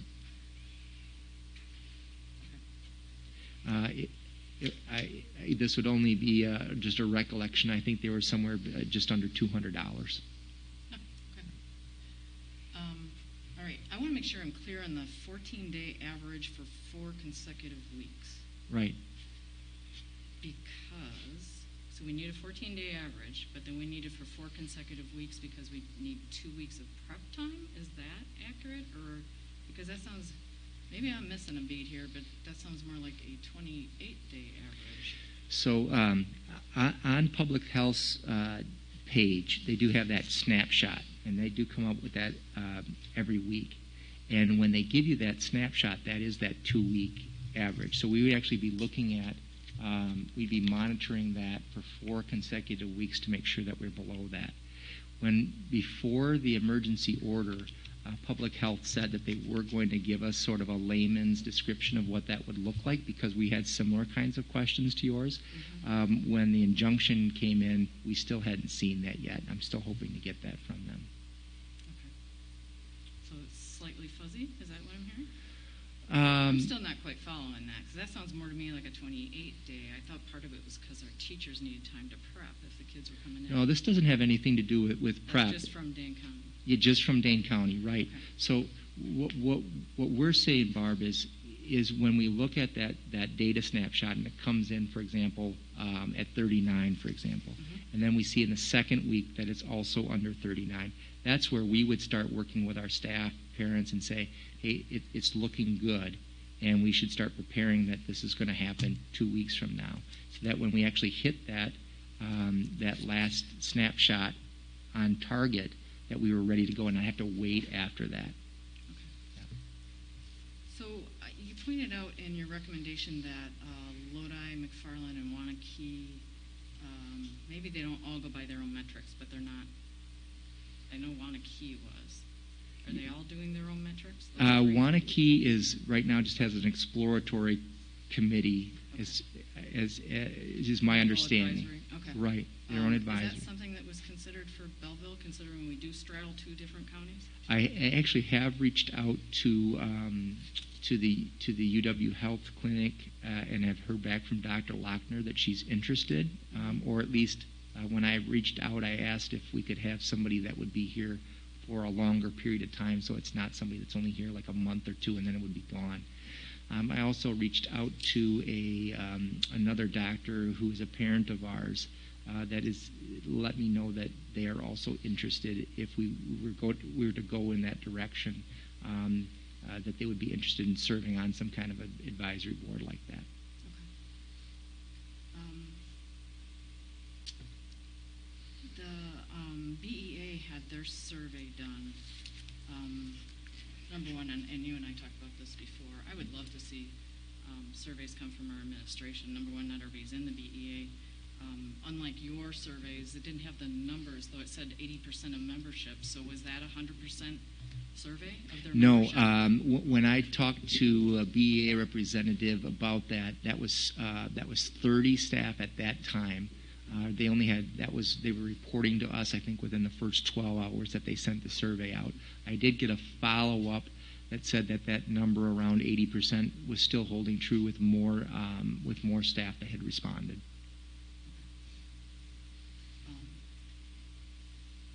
So if we were to go with Dane County's, which are pretty low numbers, has there been any thought to possibly not going a little bit faster or not doing the phase-in? If we're talking about waiting until there would be 19 cases for our 6 through 12 and 39? 35. Is there a thought to, at that point, numbers are way lower than we're obviously seeing right now. Would it make sense, sure looks like it's going to be a while before we would hit that. Are you suggesting, Barb, then that, for example, we bring like all 3 through 5 back once we hit 39? Right. We have discussed that. I think what the concern, again, caution, is to bring that many students in at once, and again, kind of a new set of rules in this environment would not give us a chance to pause if there were any problems. Would it be something that I think we would consider, especially if that number is extended out for a long period of time? I think we would. I'm not writing anything off. I think we would consider that. Again, having talked to administrators, the administrative team, there are certain days when we look at things and say, should we be doing this? When we're always questioning ourselves, and so that has something that come up. If that extends for longer than not that we anticipate, it's going to be a little while. Would we bring them all in at once? I think that's something that we would consider. It would certainly be. It just doesn't give us the chance to pause at that point, which is something that we found valuable. Okay. All right. Yeah, because we would still, if we went by current survey, you're talking 65% of the kids. We're still going to have people, obviously, that would want virtual. Correct. Yeah. And those have stayed pretty steady. Yeah. Yeah. Really pretty steady since July. Right. Okay. I think that's all I have for now. Marion. I'm just wondering, you have it possibly third grade coming back on October 26th. Is that, were you advised that we might be under 39 cases at that point? Or no, that was just using a calendar as an example to show, what that would look like over time when we could bring students back, what that might look like. Yeah.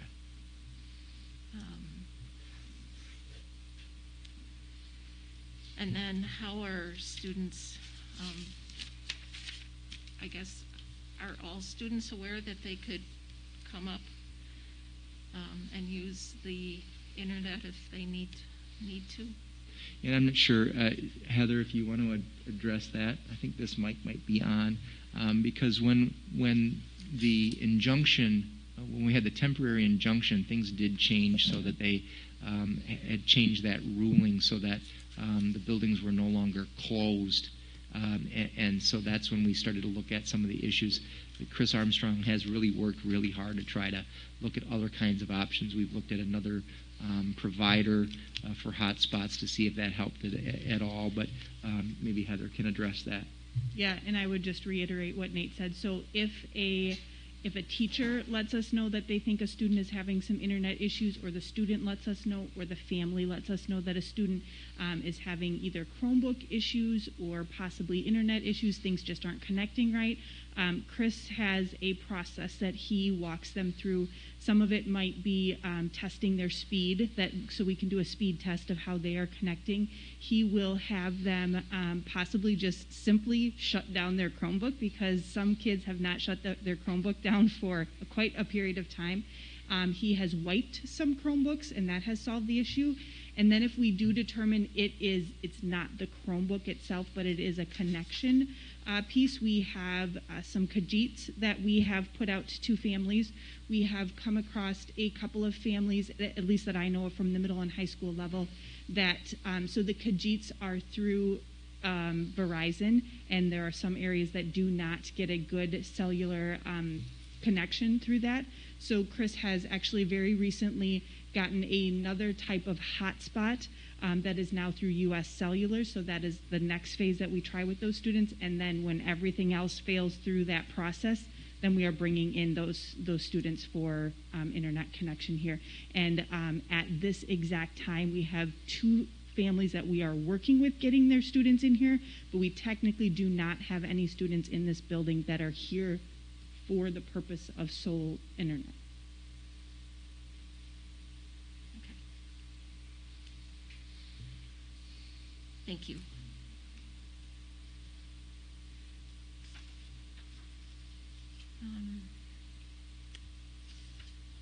I think I'll, Okay. if you want to move on. Ryan? So we talked about the cleaning janitorial piece. I just am curious. I know last time I'd heard, I think it was 6 people between the cohorts at the elementary school right now cleaning classrooms between AM and PM. Is that correct, Kelsey? I don't want to Is that- misspeak. So she's certainly on the ground there every day. Yeah, I think we have 4 custodians right now, and then we also have 1 part-time person who comes in for 2 hours a day that also assists with wiping down like exterior handrails, railings, all of those things. Right now, between 11 o'clock when the students leave, they try to wrap everything up by 11:45, so there's that 20-minute dwell time, so teachers can get back in their classrooms for at least 10 minutes before students come back. So, I mean, as we start adding more classes, we're going to be looking for more custodian help. Are we going to be looking? We for still volunteer help? we still have a part-time position that has not been filled, and Kelsey and I had talked a little bit today. There is the opportunity to use some of our support staff to help with that, but as we bring more students back, those support staff are also going to be needed. If we get to that point and we need to do that, obviously we'll explore that option of additional staff, and hopefully we're going to become more proficient at what we do. I think Kelsey would agree that when even in the first couple of days without the sprayers, there was a pattern and routine that we found that it was more efficient after some practice. And then, as far as cohorts,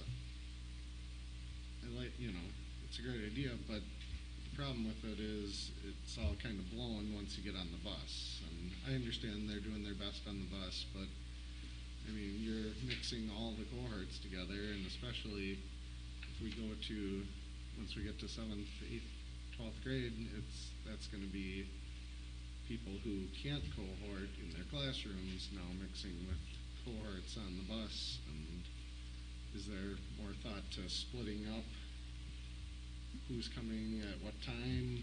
Maybe thought about starting high school later, or I think the key part to that, Ryan, is there's not an easy workaround for students that need to ride the bus, and parents have been fantastic. I mean, we have fairly few bus riders right now, and a lot dropping off, and we really appreciate parents, taking that, safety precaution if they can do it.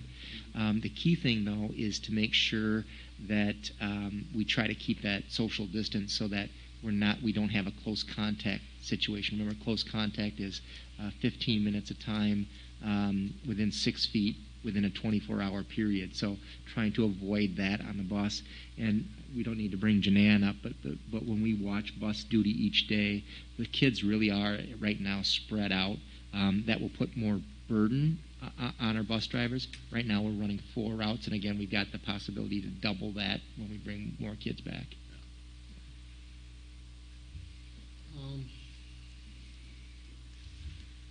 I guess my next concern is, you said there's teachers who possibly would opt out, leave. I'm not sure what they would be thinking. What's the plan to fill those spots if we lose teachers? So again, we would have to post and fill. We have been using Indeed.com a little bit more than we had in the past because WeCan only is going to draw in a certain type of, somebody that's actually looking for a job in education, where we've been thinking outside the box a little bit. But we have to post and then start interviewing right away. Again, we had heard from 6 staff members before school started that they may pursue that when we did not start in the hybrid. We haven't had to follow through on that. We would think that those same 6, or at least a portion of those, would still have the same concerns if we were back sooner than the rest of Dane County. So So, if you lose your, let's say, your AP teacher in a class, your AP Chem teacher or something, and now we bring in a substitute or somebody who doesn't know anything about this class and how to teach it, are we going to be better off then than we would be with a virtual? Yeah, it is certainly a difficult situation. On a potential bright side of that, if someone was quarantined, a staff member, but could continue to teach, they could do that virtually if students were here in person, and then just have a sub that's monitoring that. That's happening in other districts now. You talked about that as an option for the teachers that maybe don't want to come in at all, and they could teach all their classes virtually. And there would be a process to that. So the Families First Coronavirus Relief Act gives staff the ability to take some time at 2/3 pay, especially if there's some daycare issues, not by choice but by force. So that's some of what we're worried about now. But yeah, staffing is certainly an issue that we would be concerned about if this happens. If it happens, so just to be clear, we do have staff. Some have medical concerns that they're worried about, and that's documented. And we don't want to give any private information away, but that's part of it. There's another part of this that is a daycare issue for some of our staff, especially if they have kids in a district that is virtual right now, and they are trying to work around that. So that is kind of a couple different situations there. Mm-hmm.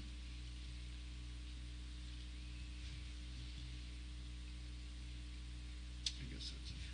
Okay. Trevor, I do have another question if you don't mind coming back. Yeah, of course. Jill? So, Hang on, Marion, hang on one moment. I'll give Jill an opportunity. Okay. Thanks. Just a couple questions. Currently, there's a state mandate to wear masks, but you're probably aware there's a case. Will has filed a case. So if that is overturned, there's nothing, I don't believe, in our handbook right now that requires masks. So how would we handle that? Well, there's still the county order, Joe, and so the county order, if both of them were overturned, I would say that the administrative team would definitely come with a proposal to the board to keep those masks in place. Okay, great. I think one of the concerns at the beginning of the year was with our youngest learners and their ability to wear a mask.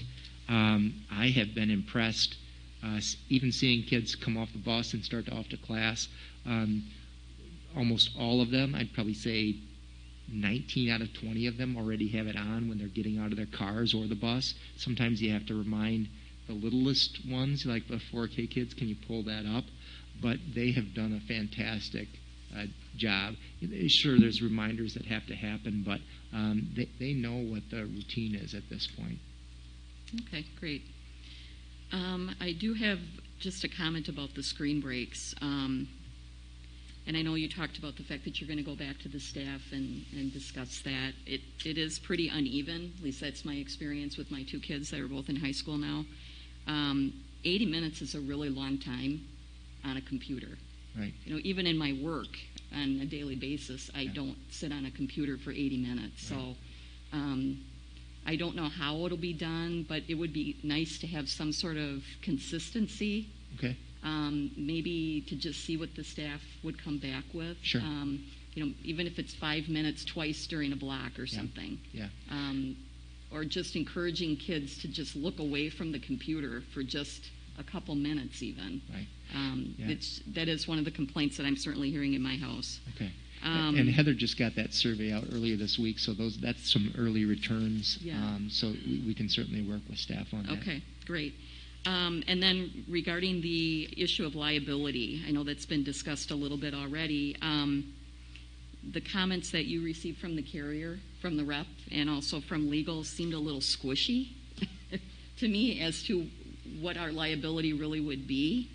I'm concerned about that because even if we don't have a financial responsibility because they cover it, let's say, or something, just the negative PR that we would experience in our district. So I just kind of wanted to point that out. I did ask if they were taking a stance, like if they have something that they want us to follow, and that's where they came back with.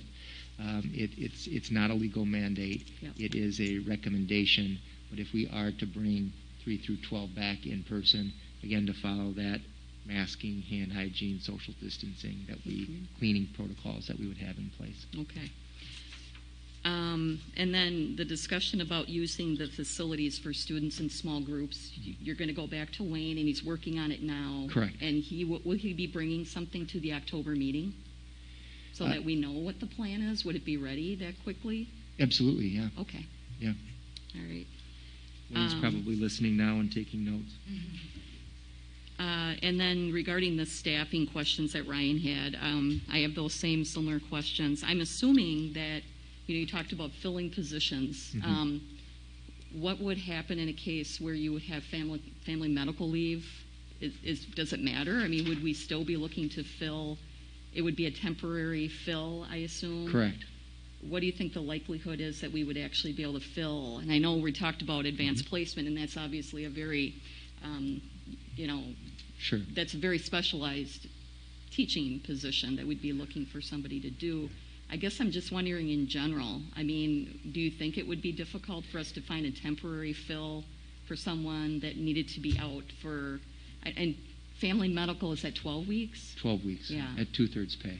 Okay. Yeah. Well, that would be the Families First Coronavirus Relief Act is Okay. the 12 weeks at 2/3. I see. So they wouldn't be able to piggyback That's that. the 80 hours. I'm sorry. What is it? It's the 80 hours. It's the 80 hours? hours. I'm sorry. I don't want to misspeak. So they wouldn't be able to piggyback that coronavirus thing along with family medical, would they? Yeah, there's an extension under the FFCRA that would then open up to its separate bank. There's other qualifications that have to be met to be part of that, but yeah, there is an extension period. Okay, so it could theoretically last the school year. It sounds like if we're looking not the entire school year, but there is a period of time that they can take on top of the first 80 hours. Okay, so they could actually piggyback on top. But they don't get 12 weeks of family medical leave and 12 weeks of emergency family medical leave. What do they get then? Do we know? Just gonna okay. A total of 12, but there's that other 80 hours. Okay, and 80 hours for a teacher would be how many weeks roughly? 2 weeks. Know? 2 weeks. Yep. Okay, so we're looking at 14 weeks, right? Ish. So that'd be like 4 months. Yeah. So, and again, I could be wrong in this statement, but based on what I pulled up from the FFCRA from the government website, is 2 weeks of paid sick leave at the employee's regular rate of pay, where the employee is unable to work because of a COVID situation or quarantine. And then an additional 2 weeks of paid sick leave at 2/3 employee's regular pay because the employee is unable to work because of that.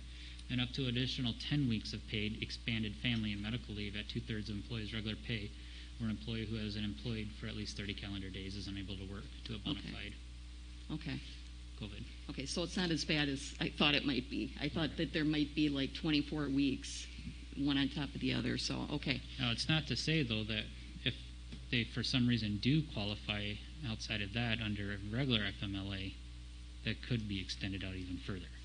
It's actually, the attorneys have said pretty much no, because what if they're already under FMLA now, and then they get... I've actually asked that question to our attorneys, and they said they would not get an additional 12 weeks.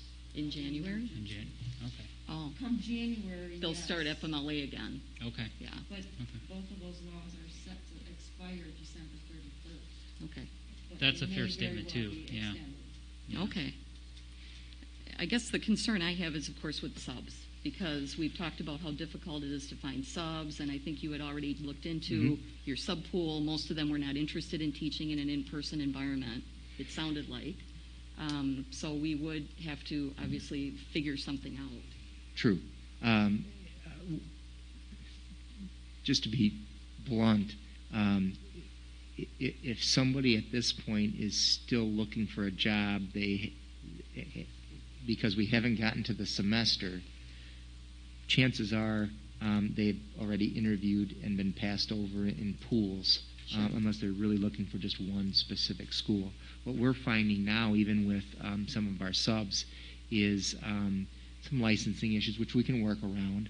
And again, we did have a situation at the elementary where we had a sub in, and then again something comes up that's closer to home, and they take that. So yeah, it would be a moving target, Joe. Okay, that's all I have. Thank you. Kelly is correct. It does not provide additional FMLA leave time. Okay. Thank you. Yeah. Yeah. All right. Well, we've gone through a first round. I'll just open it up to see if anybody else has any additional questions they'd like to ask. Marion? I do. Did you have questions? Yeah, you did.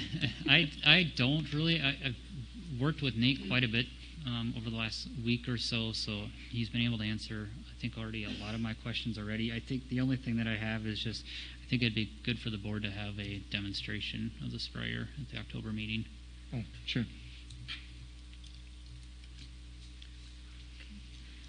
I know that mental health has been a topic of many board meetings in the past, and I'm just wondering how staff is checking in on students and families. And we had a few parents mention some comments from students, and so I'm just wondering how that check-in is going, and what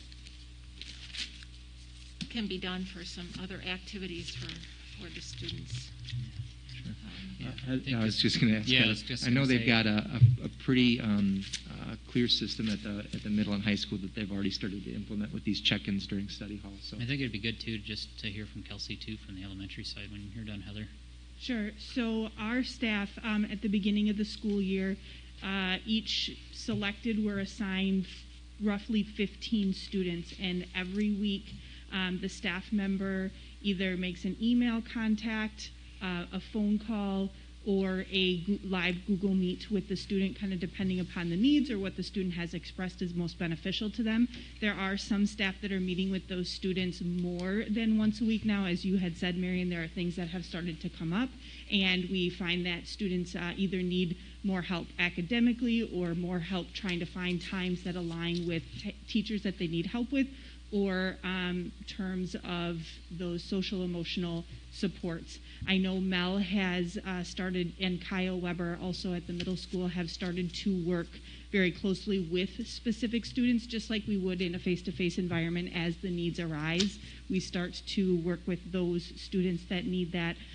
So that is ongoing and that is in place. I know especially starting this week, academics have started to become part of those conversations because we have about 3 weeks of grades at the middle and high school into the grade book.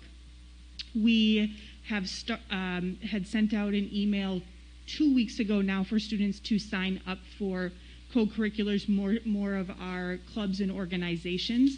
And I know, for instance, FFA started to meet, they met on Sunday night, and more of those clubs and organizations are starting to meet virtually and or face-to-face depending upon the needs.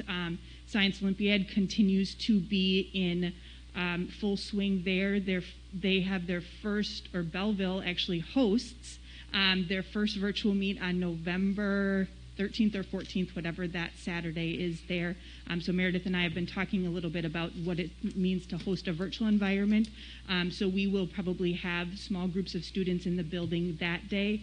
Spirit Club is working on some large high school, how we can figure out to do small groups that might replace some, Jean and I have talked about what we could do to replace some of the homecoming activities. So we have some ideas. We've actually, as I met with the Capitol Conference principals last Thursday, getting some ideas of what some of them are doing in a virtual environment. So we are, if anybody hears of anything, we are always looking for opportunities to get them going. So I would say we are similar to opening up the fitness center and the gym starting to get some of those clubs and organizations going along with our check-in, check-out. So are the clubs getting about the same number of students that are interested? I would say so, and actually maybe even more.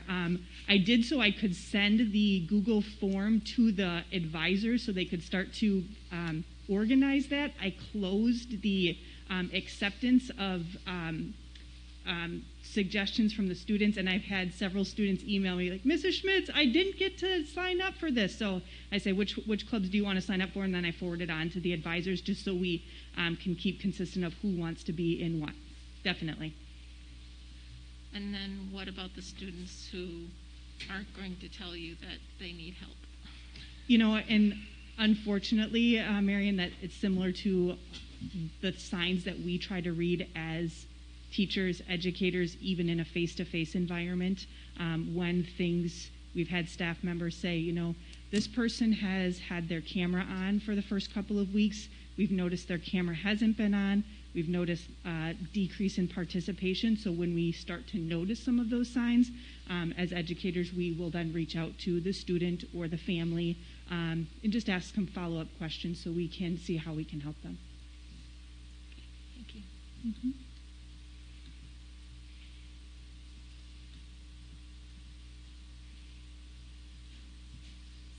We're a little bit different, obviously, at the elementary school because we don't have to do check-ins because their check-in is their classroom teacher on a daily basis. So one of the things we really worked on last year were our morning meetings and our community circles. Those things are still happening every day. There's still a protected time in every teacher's schedule for that morning meeting to touch base with kids, for kids to be able to share. So they have that homeroom capability, but our counselors have also been doing their lunches so kids can sign up for that at a grade level. And one of our parent survey results was, it was so nice that Miss Moss opened this up and she just let the students talk, because so much of that time, even when they're in class, is directed on what they're supposed to talk about or who they're in breakout rooms with and things like that. So she just opened up a space for students to be able to talk. So those things have been going on. Miss Johnson in 6th grade came to me and she said, we have a lot of new students in 6th grade this year and we don't really have an opportunity for them to get to know their peers. And so we were brainstorming ideas about like movie reviews. So could you put out, hey, in 2 weeks we're going to be talking about this movie during their independent work time or over their lunch hour. So can we review this movie? And if each teacher picked a different movie, then kids could jump in based on their interests. So there are a lot of those ideas that are starting to float around too. I was telling Nate and Heather today, actually, for all of our new students too, our counselors organized for the principals to have breakfast and lunch with those new students, and then they were able to invite a friend. So I'd done all of the 1st grade new students, and that's been like an absolute highlight, getting to know students virtually. So I had the virtual ones yesterday, and then I had breakfast and lunch today. But getting to know the families that way too, so they have that connection. That's been really great. I've done 2 home visits already this year, one with Mr. Weber as well. So that's how we've been reaching out to some of those families who haven't been able to connect yet or we're already noticing a disconnect. So we've reached out and said, hey, can we just stop by? Pam Emmerich's been doing just driveway visits as well to make sure students are connected. So we're really trying to connect with all of those students. And our literacy coaches attended 2 trainings already about the balance between teacher talk and student talk. And so that's something that we're really going to be moving forward with, as well as how the one who's doing the talking is doing the learning. And so how do we take some of that teacher talk away and give that back to the students? And if they're doing more of that talking and interacting with one another, we're hoping that social piece will come back as well because they're leading their own learning. But we've really learned a lot from our parent survey as well. So now Melissa and I, it's only been out for a few days, but we need to break it down by grade level so that we can give each grade level their individual feedback too on what's going well and kind of what needs to be addressed at each grade level. And then Kyle and I just met this week as well about getting 5th and 6th grade student council up and running in our building as well. Thank you.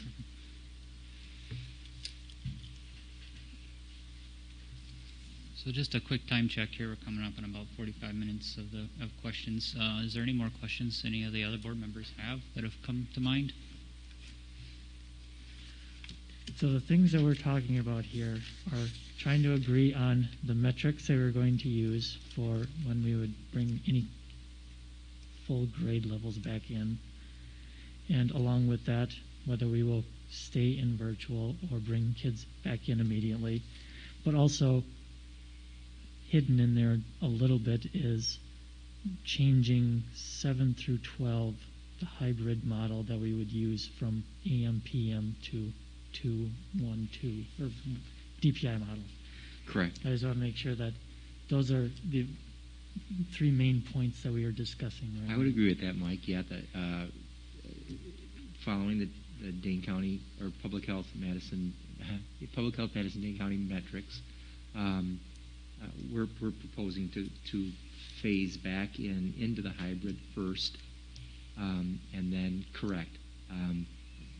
Parents were aware of the switch to the 2-on, 2-3 model, the DPI model at the middle and high schools. Again, based on the start that we had to the school year, we think that will be a better transition into hybrid that way. I think a point too, just to make though, that the discussion is to whether or not the board is accepting of the recommendation put forth by the admin team.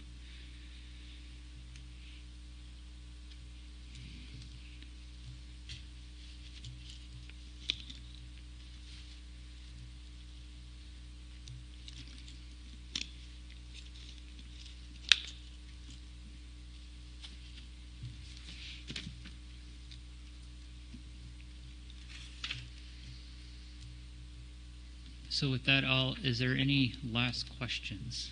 Otherwise, I'll open it up to just a discussion that each board member can kind of make their case on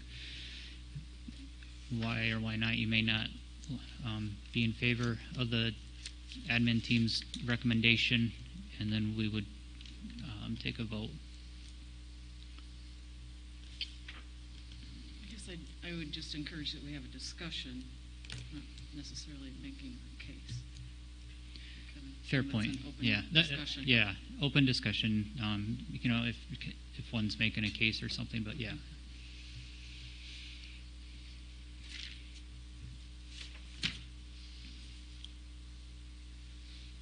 Well, I guess first off, I'd like to acknowledge the hard work the staff and administration has put into making the start of this school year as successful as possible. It's been extremely difficult for everyone, and we continue to get a lot of correspondence from parents, community members, both in favor of exact opposite models and exact opposite reasons for doing this or that. So as board members, it's extremely, I guess, difficult to try and make heads or tails of everything. You constantly hear you got to listen to the experts. Well, you can pick any expert you want and get a different opinion. Mm-hmm. Now, people might argue that, but you can find experts that will tell you something different. We have different models to look at. We have the Minnesota model, the Harvard model, the Dane County model, and there's arguments for all three of those models.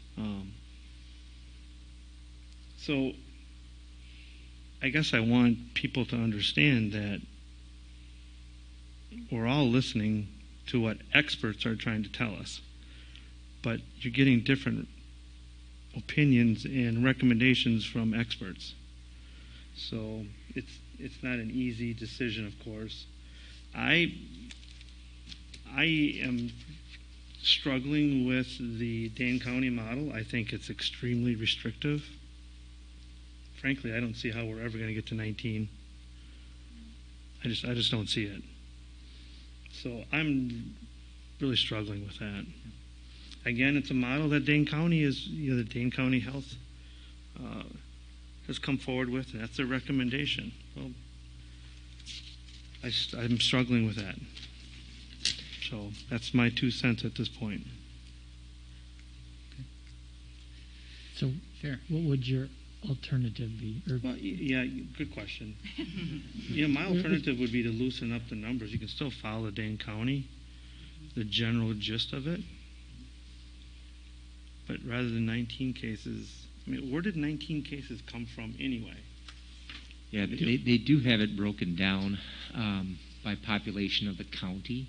So that's where it starts So from. it's a certain percentage of positive cases based upon the population of the county? Yeah, and my computer's dead right now, or I'd read it to you, Kevin. But when you go into Public Health Madison, Dane County, I think that is under construction right now, because I actually went to look at that specific to freshen up on that today, and you can't see the policy right now. Hopefully that's not too long, because.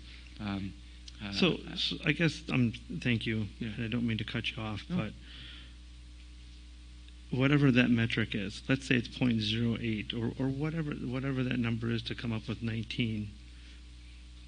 I'm struggling with that metric to start with. So they can come up with a reason where it came from, but I struggle with that. Does that make sense? Absolutely, and I stated that 19 is a low number. I know Heather and I and Kelsey, because it would affect 6th grade as well. That is a difficult one to look at. I would agree with you.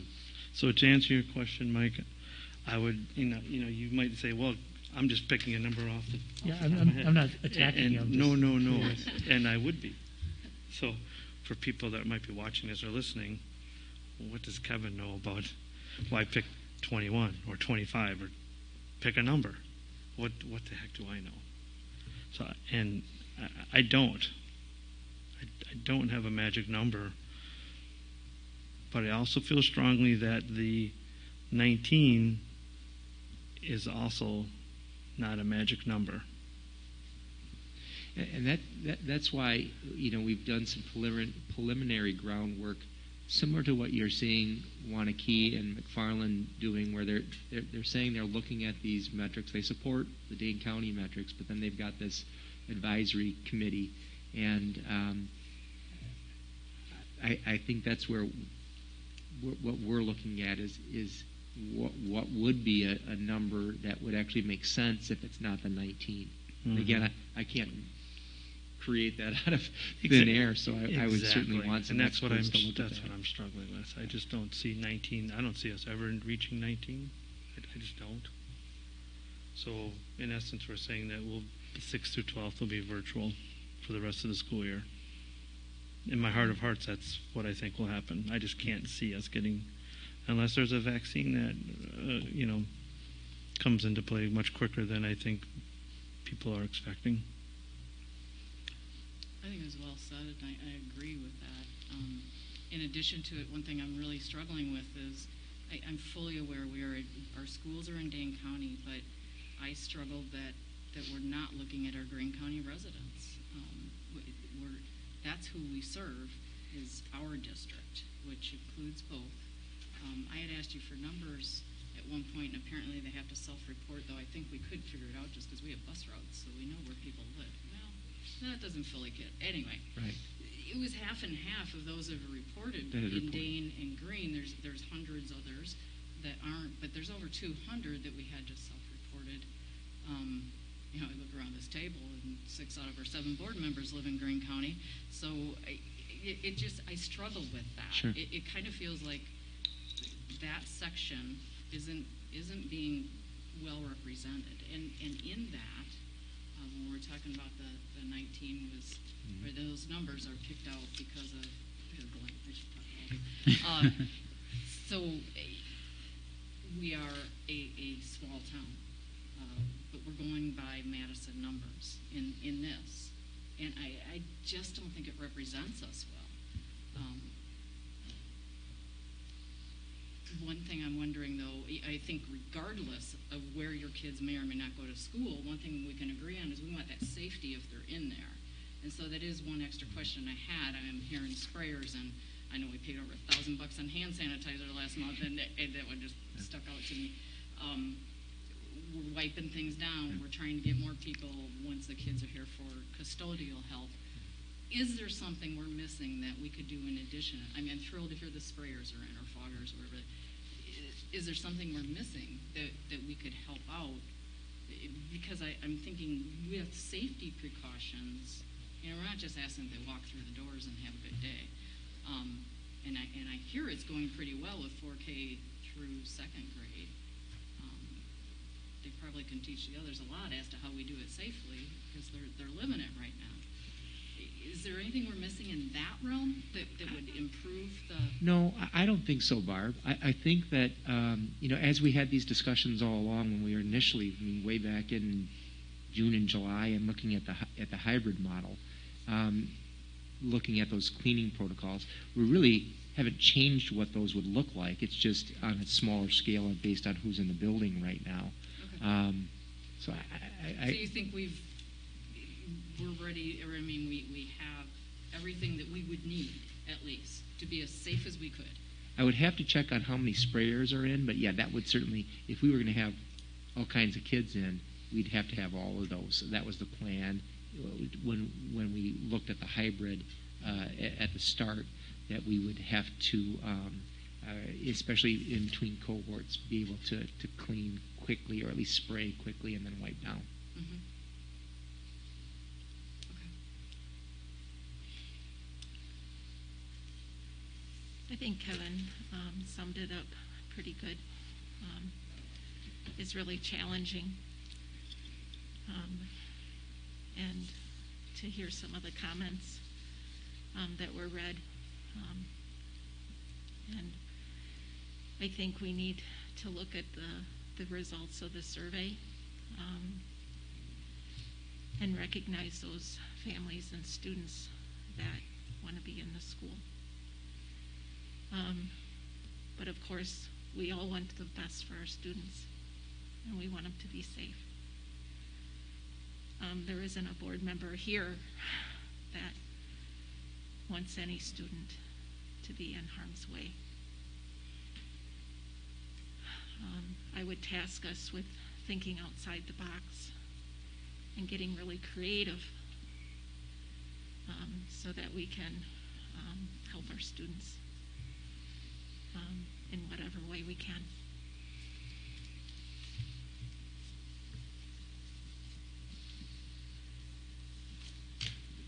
I'll add my 2 cents. Kevin, I agree that if we look at the current stance of where we're at currently, that COVID is spreading rapidly. To get to 19 is probably unrealistic. Even once a vaccine starts rolling, that's going to take some time for that to all get rolled out and to actually see a positive response to a vaccine. And I personally, while I was an EMT for over 10 years, I still claim, that I don't have a lot of medical background. Sure, not enough to be of a pandemic level knowledge of how to deal with something like this. And I think that makes it challenging. It makes it very challenging for the local school boards because there is so little guidance, that is coming down from higher above, whether it be county, state, or federal, in this situation. I think with that, and everything else that's going on, we have to rely on something that is giving us some kind of direction, and right now all we really have is what we have coming from the county. Not right now, Sandra, sorry. This is just discussion of the board.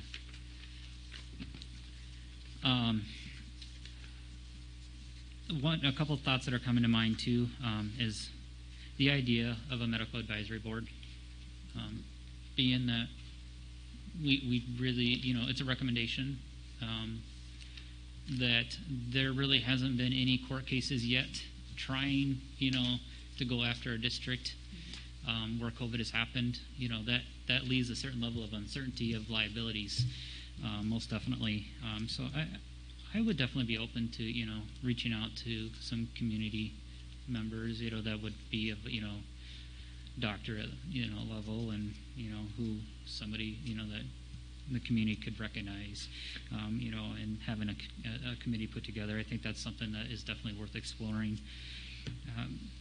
If you actually look at, Nate, correct me if I'm wrong, but if it was a Harvard model that was up that had Dane County actually in orange and Greene County in red. Correct.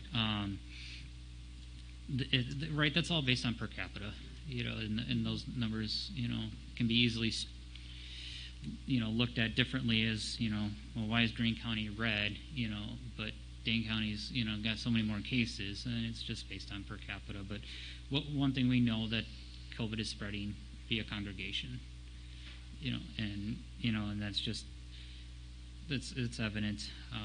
But that, again, brings me back to the medical advisory board. I think it's a good starting point that would be able to offer some advice to the board in a time of uncertainty where it's uncharted territory. We really don't know, and I think and not knowing where everybody's landing either. I think my point of view is to just stop rambling here. Is just that we go with what we know right now, but continue to make steps forward. And the next step forward, I think, would be to make a medical advisory, put that together. I agree with that. I think I wouldn't feel comfortable suggesting some other metric for these groups. I'm like Kevin, I have no idea what it should be. I'm not qualified to do that. However, Sandra, I am open to the idea of getting an advisory board together of people who would have a better idea of what the metrics should be. I agree with several board members who have said that getting to 19 is going to be nearly impossible. That being said, I wouldn't feel comfortable making it, 35 or, whatever, 35 or, I wouldn't know. But we have people within our community that would be able to help us with this, I think, and I think would be willing. That being said, I wouldn't want an advisory that's too big. Anytime you have too many people in a group, you get a lot of different opinions. Definitely would want people who have qualifications. Yeah. But if you wanted to bring that back, Nate, I'd be very open to that idea at a future meeting, maybe even the October meeting if you've got enough time to try to get something together for that. But we need a place to start. Mm-hmm. And we have, frankly, nothing right now. Yeah. But I'm definitely open to looking at and coming up with some other metrics that might work for our specific community better. I guess I want to also add, from my standpoint, I like the phase-in approach that the administration has proposed. I really I like that. It's well thought out, I think, and it's supported by the staff. I just don't want to repeat myself, but I guess I am. Just the actual metric that we use to get from one step to the next is what I'm struggling with the most. So sorry to interrupt, guys, but I gave you guys all a breakdown in a spreadsheet of the models. Sorry, Mr. Russo, this is a Russo, meeting This of is the a board. board discussion. The models, the least you can do Mr. for Russo, community is please pull it exit up the room. And at least make sure you understand the One models. last request, That's Mr. all I Russo, have to please say. exit You the have room. models. Don't pretend you don't have them. So, All the numbers are there. They're not biased. They're just numbers. so At least look. what we would look for from an advisory board, if we were to say we're going to go with these metrics for now, you put together a board or council, whatever you want to call it, and then say within a month, come up if you have some better ideas. If we should look at Census Tract data, Dane County percent positive, whatever they would bring to us, that is what we would.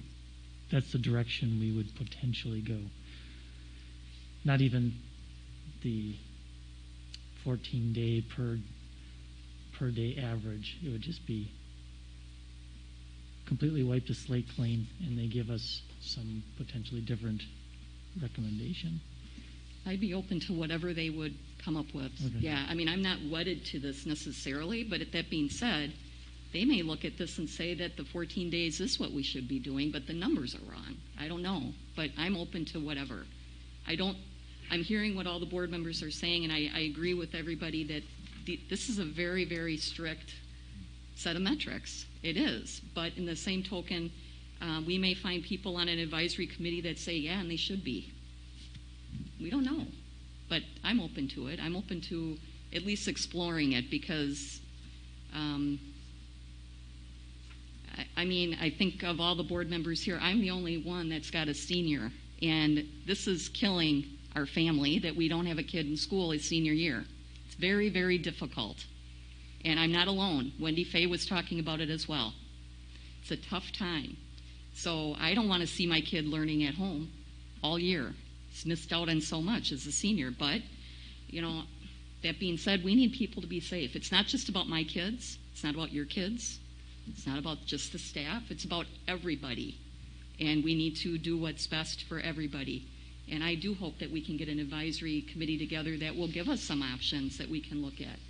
So, Mike, I think it's a good point. You know, maybe we need to look, possibly have some plan that starts all over and just has a completely different idea. I don't know, but I think, I'm sorry, I didn't mean to interrupt. No, I I'm done. apologize. Thank you. But I think you both make a valid point that if we had an advisory team, you know, advising us from a medical stance, you know, of local, you know, points of view and stuff, knowing, you know, what they know and taking their expertise, I too would be completely open to hearing what they have to suggest.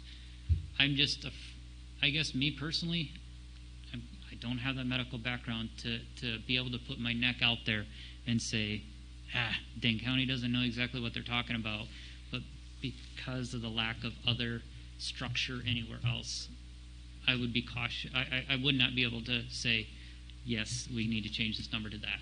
Yeah. Until, like, Agreed. We're flying blind. Yeah, really. absolutely. This is all we have. So I don't know. I told Barb this too.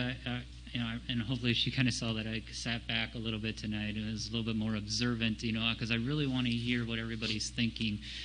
But that idea actually excites me. It takes some of the pressure off too a little bit, I think, as well, because we don't have any legal mandate coming down above us right now, and so we're back to flying blind. I mean, it's like putting a brand new pilot and flying in instrument conditions in the middle of a snowstorm and trying to figure out which direction we're going to go. So. Yeah, it's been unfair, and I don't think this should never be passed down to us. Yeah. We need leadership above us to give us direction, and it's been lacking to be nice. And I get it, it's hard. You know, the virtual option isn't for everybody. It's not for every family. It doesn't work for everybody. But you know, the admin team continues to encourage those students that do need that extra assistance. We can get them into the buildings if they really need to be here. They need that extra support. You know, the building is open, and I think we have to continue to relay that message. Is that we have options in place that, you know, can hopefully get the students the help and support that they need if they have to be here, you know. So I like it. So is there a motion though, because we are still, remember at this point we're still on our July 22nd vote, which was one of the reasons that we wanted to meet tonight. To resolve I that. think I guess I would propose to, and I'm just throwing this out there, open discussion, to take the motion that is listed in the agenda for now, with the expectation that come October 12th at the next meeting, which gives Nate a little bit of time to try to, you know, assemble, reach out to UW Clinic Belleville and any other, you know, even Monroe Clinic, you know, might be a great resource, and then somebody up from, you know, one of the hospitals in Madison. Even UW Clinic might be able to give us some resources as well.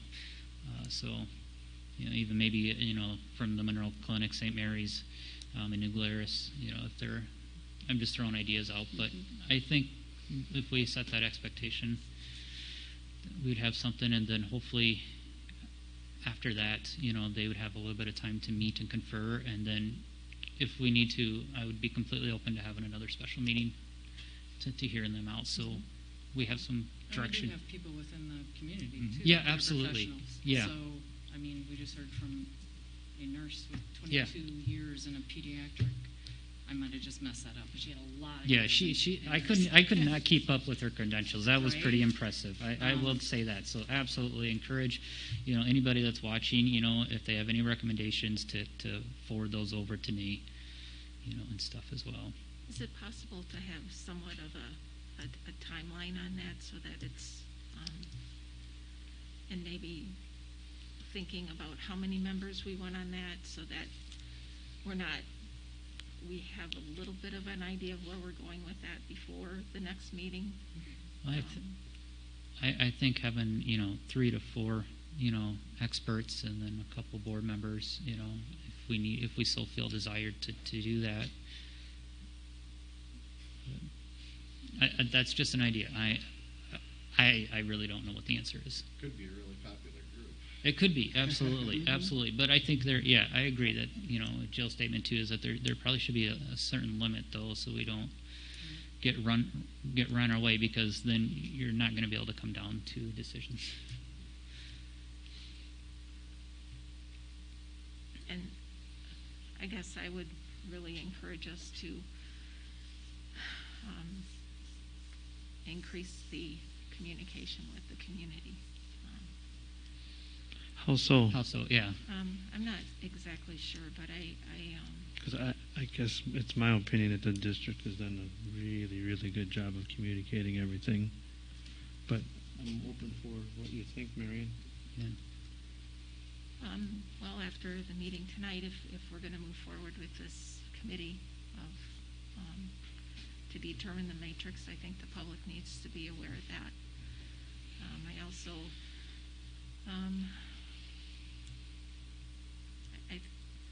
I think the community is divided, and it's hard to see that.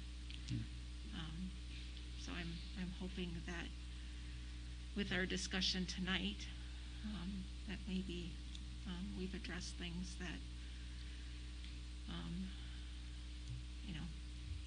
people were wondering about, I guess.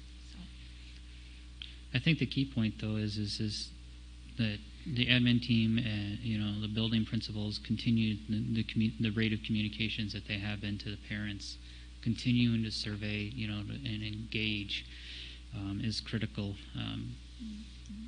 Also, coming from us as a board, streaming, putting us on public display, I think we've seen a huge participant uptake in that, and they can see that the board and what we're going through as well, trying to make decisions, for the whole body of the community, is challenging. And we're definitely in those challenging times where there just isn't an overwhelming direction to go. But I guess maybe a suggestion would be as Nate, if you could, some of those districts that have assembled a medical advisory, to kind of see how they've assembled them, and we could probably follow something similar then. Well, and I'd like to point out, even if they give us a recommendation, that's not a be-all, end-all. It is not. It's just a few more people's ideas, which I appreciate. I want as many people to get as many good ideas as possible, but we're not going to be bound to this advisory board's recommendation. Yeah. It's just another option. It'll be a group Potentially. coming up with ideas. Yeah. Yeah. Dictating to us what we're going to do. Absolutely. And I've said this many times over and over too, is that, everything we're doing right now could be flipped upside down tomorrow. So, we continue to be prepared for that. This has been one kind of a roller coaster ride through the courts. One of the things that I think we need to be mindful of, though, is I don't want our families to have survey fatigue either. That's I fair. think we need to be careful about surveying, how often we're going to survey, what we're asking them. I just don't think we want to get to the point where we're doing too many surveys. I mean, we did one, I think we had, 4 weeks between, maybe, something like that, 5 weeks. And I'm okay with that, but it's just that I wouldn't want this to become like every 2 weeks we're sending out a survey, because I think we're going to see our response rate drop. And maybe some and I agree with Marion. I mean, there definitely is division in our community. I do think the fact that we're going to hopefully have a communications director / library specialist, I think that's going to help a lot. At least we'll have another person that can we have in our arsenal to help us get the word out. I just want to say, I think that the communication though from the admin team has been good. I mean, as a parent, I've been happy with it. The last piece was really having a plan, frankly, because we didn't have one. So I'm hoping that will be rectified tonight and then maybe tweaked with other options down the line. I don't think we need to have that, into the motion of the, to have a medical advisory board. That could be taken care of coming up. We'll put that on the agenda for the October meeting. Mm-hmm. So I would propose, if anybody's in favor of making the motion as written. No, because it includes the public health Madison and Dane County metrics. Well, that's a starting point. That's a starting point. Right. Yep. I make a motion to rescind the school board's vote on July 22nd to begin the 2020-2021 school year in the hybrid model with an all-virtual option for families and replace it with the proposed phased-in plan based on public health Madison and Dane County metrics. I'll second. First by Jill, a second by Ryan. All in favor, say yes. Well, is there any further discussion? I'm sorry, yeah. Any further discussion then? Yeah, I feel slightly duped here. Thought we were getting away from Madison, public health medicine. Am I missing something? We need a starting point. Yeah, we need a starting point. We don't have a plan. And so that's what we've been discussing just the last little bit and between us is that while we don't really have anything else in place right now, that we feel that we should continue with this path until we can have some other medical advice. This is the best we got. Yeah.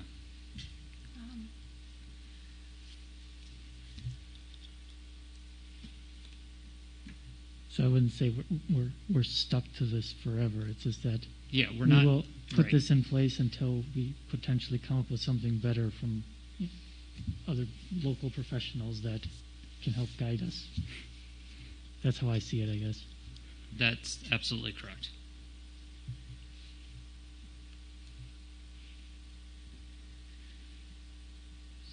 So the question is, are you comfortable with that, I guess? Right. It's tough to swallow after we just had that huge discussion on we don't like the metrics because it's too. I hear what you're saying. Yeah. I'm just wondering if there's a different way to phrase it that goes forward as we're talking about. Well, the expectation is that Nate's going to see what he can do to assemble an advisory board, give us an update on that in October 12th meeting. Give them a time to meet, because correct me if I'm wrong, we'd have to formalize that advisory board, right? The board would have to accept that assemblement. No, it can be you wouldn't have to formalize that. I think to Ryan's point, you could take or leave the recommendation Okay. that way. Okay. I'm So in wondering the if interim, Jill might want to amend her motion to add that into the motion, if that's part of the plan. I would feel more I would comfortable feel more with that. comfortable with that. So what's the fair. friendly amendment? What would it the be? friendly amendment would be to include in that. Let's see, how would we want to word this? And Guidance from for families and English families, county metrics, until a local advisory Board plan is reviewed and approved? board. Yeah. So is there a reason to have based on public health Madison and Dane County? Can that?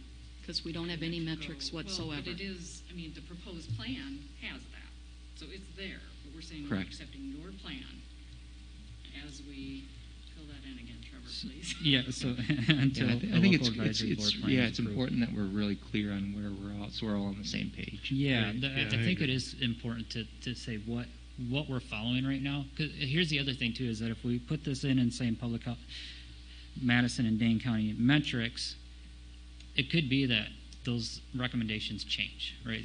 They could be laxed. They could also go the other way, right? That's true. But I think if they go the other way, that's going to come from the state level. because Dane County knows that they can't do anything until their hearing in December. So can you tell me your add-on again? Yep, so the add-on would be is at the end, then we propose a phase-in plan based on public health, Madison and Dane County metrics until a local advisory board plan is approved by the board.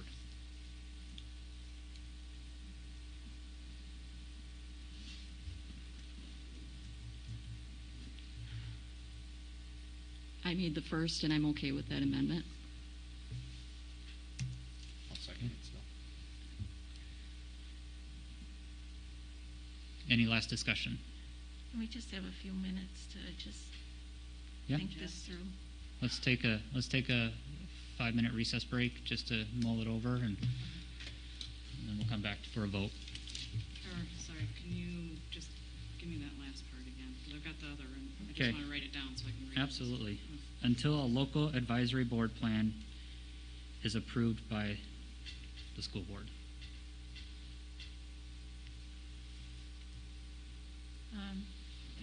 No. I'm open to anything. I mean, Say that again. This is what I have just right now. Until a local advisory. Medical advisory board plan is approved Plan by the school board. is.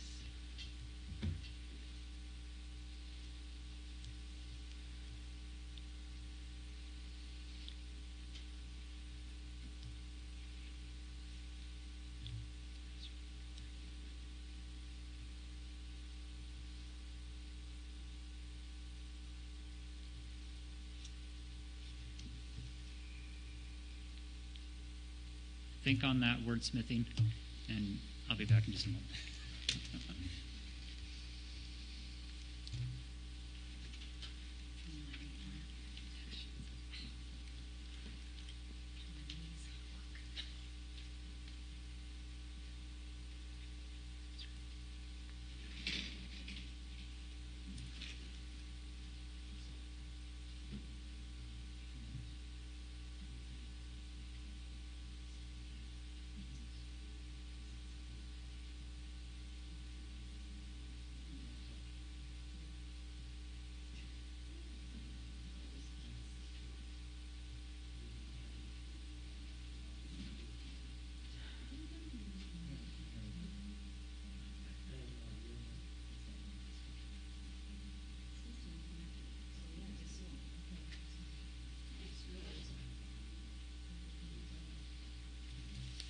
Hey, Dave, we may have lost internet. What? We may have lost internet.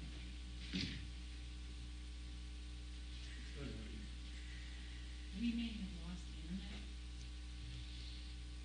Yeah, Chris just told me that. Okay.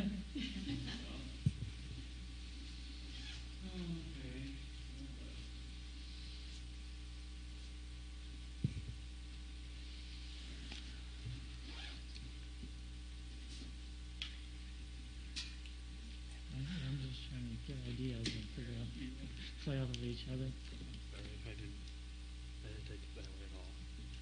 Just telling you. What the Untitled Chapter is. Yeah.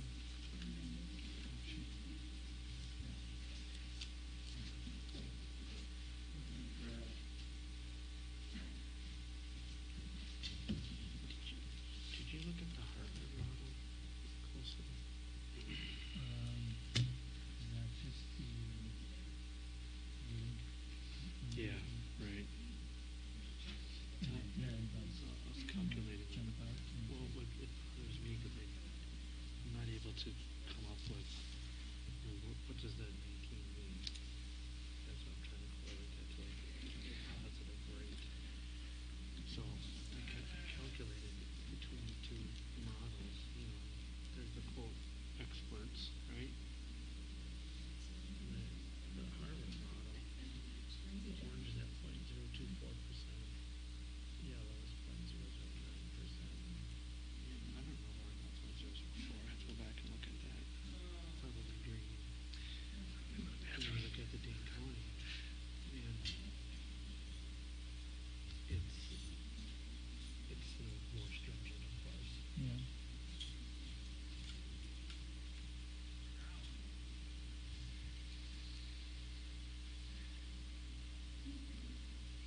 So I was You just, look at those local numbers and like, oh, they don't look too bad.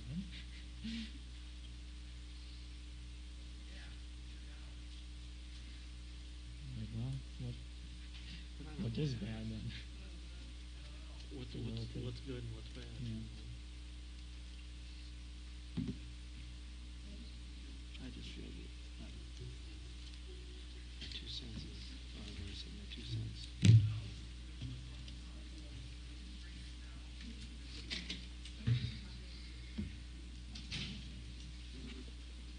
Have we done any wordsmithing?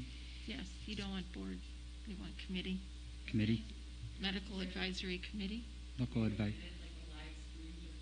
Yeah.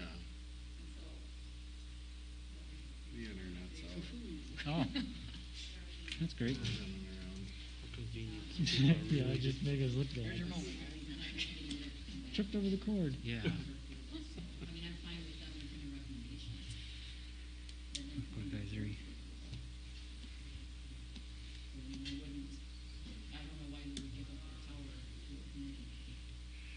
It would be a recommendation from the Yeah, committee. I'm good with the recommendation. Okay, so what is it then? So a local advisory plan, a board plan is recommended and approved by the board. Something like that.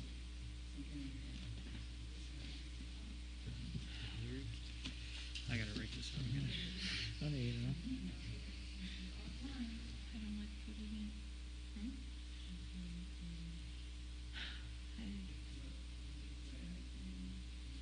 Medical.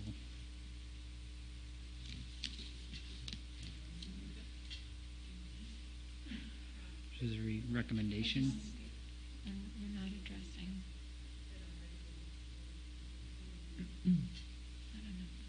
I just think it's, and we should have been, when we reviewed the Dane County metrics before, we should have done something back then. What?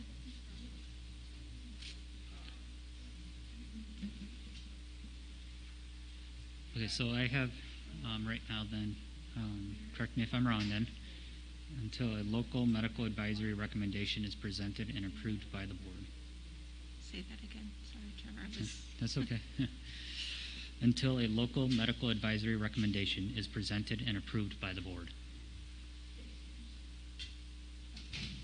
I would feel better about presented and reviewed by the board, not necessarily approved. We're not going to approve a recommendation necessarily. We might decide that what we have right now is perfect based Good upon point. whatever they recommend. Yep, that's a good point. So I wouldn't say that we're going to approve the recommendation.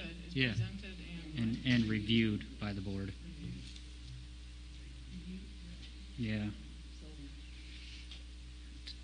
So we have, I'll read it again. No, this is good. I mean, I want everybody to be. is it possible to type it up so it'll be up on the screen so we can? Internet still, yeah.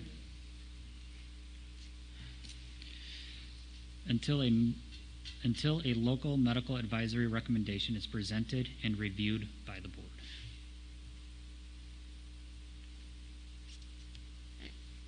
And the person from the clinic said that they were interested in doing this, or? Dr. Lochner said that either she would be a part of that committee, or that I specifically said it's got to be somebody that's going to be here at least through the end of the school year. So if we have to review it from time to time, that we would have that same person. It wouldn't switch in and out. So she did say yes, that the UW clinic would be. Who is that name? Jennifer Lochner. She's I don't know her official title, but she's the head of the clinic there.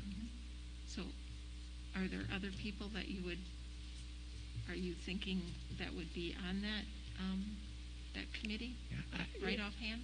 I do have some in mind, but I think it would be. I did like the suggestion checking with Wanakee and with McFarland, who we know are already in this process, what their composition of that committee was. I think that would be that would be good to go over to get some advice as to how they've comprised their committees already. I know we've lost internet So I just asked the majority as a whole, do we want to continue to wait till we get this internet resolved? Who knows how long it could be out, or do we just want to? Oh, okay. Okay, so it's out. Big time. Okay, so let's, should we continue? Yes. Okay. And we have the recording. We do, of people. absolutely. Yeah. Okay. Sorry, Nate. Oh, no problem. I do think it, like I said, I know Wanakee's committee has been functioning for at least a couple of weeks, and I think McFarland's less than that, but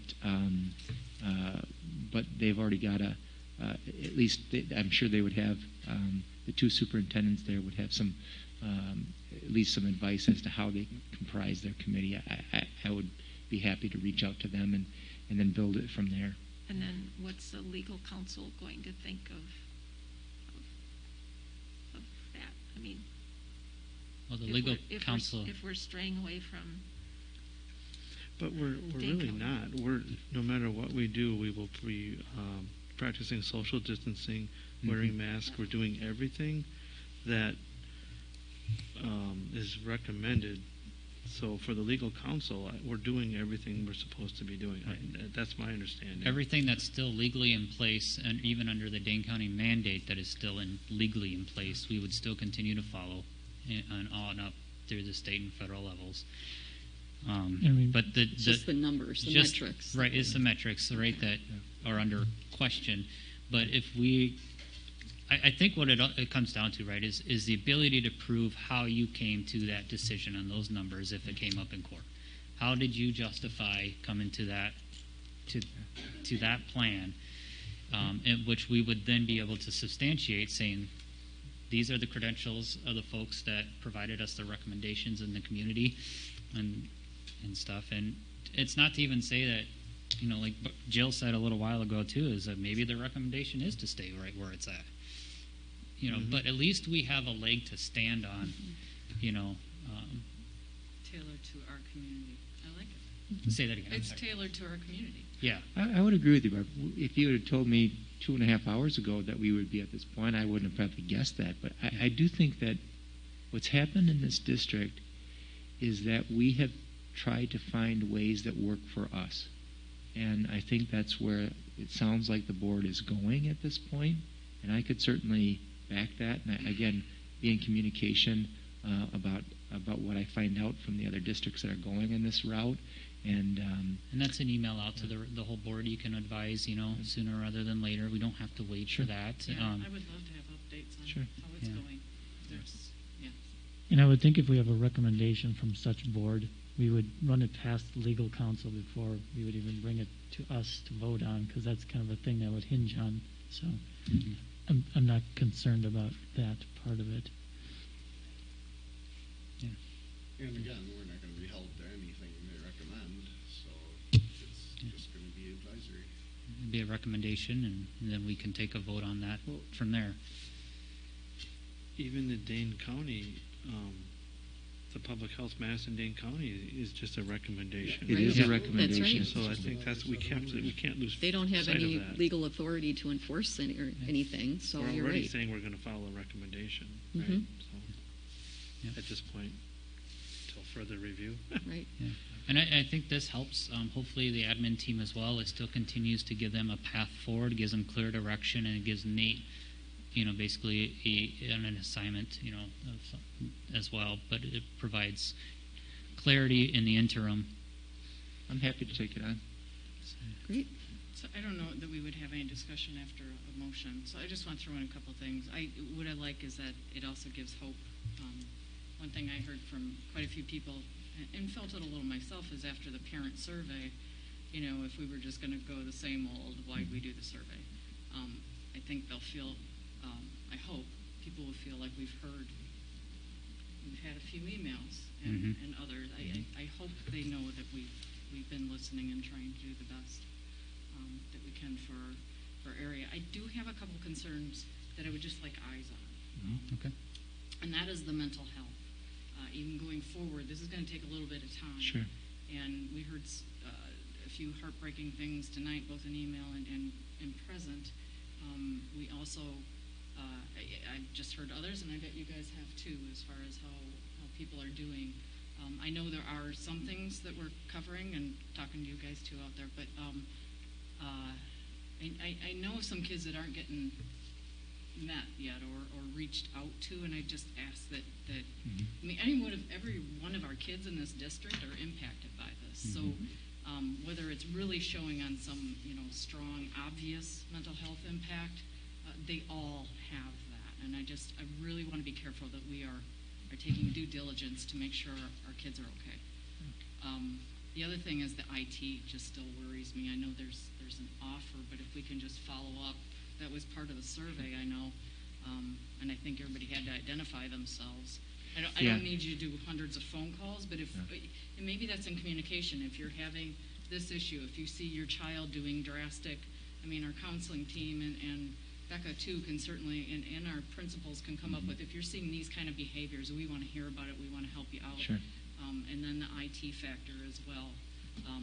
And then just quite obviously, academically, if the kids are, I'm hearing other things where they are tuning out, they find real creative ways of, I don't know, finding the back door. Yeah.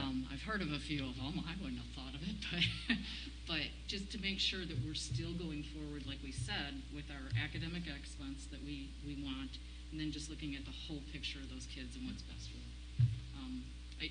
This will take a little bit, and I hope we find some good answers here that'll fit us. But in the meantime, those three things still really worry me. I got a question maybe. So we do professional development for our staff to be able to identify and help resolve some mental health issues or be able to direct them appropriately. Is there a way to distill some of that down and do professional development for the parents? Professional development. I don't know if there's any opportunity like that, or how involved people, how active they would be to or receptive to it. I have no idea. But I do think, Mike, a couple of us that are still here are a part of that Belleville Cares, and they have in the past been willing to put on all kinds of parent nights with, and they do have some resources that they can draw upon. And so I think that is something like, for example, it was just posted on Facebook. It was a human trafficking session, but there's certainly there are these real localized groups, and in this case, I think if Heather and Jean and I, who are a part of that group, said, hey, what could we do as a community, maybe even in the next month or two, to address parents' help with mental health, I think we'd be able to come up with something with that. Because when we've had sessions in the past, in person, they haven't been well attended, so I don't know if they would be any more receptive to that now.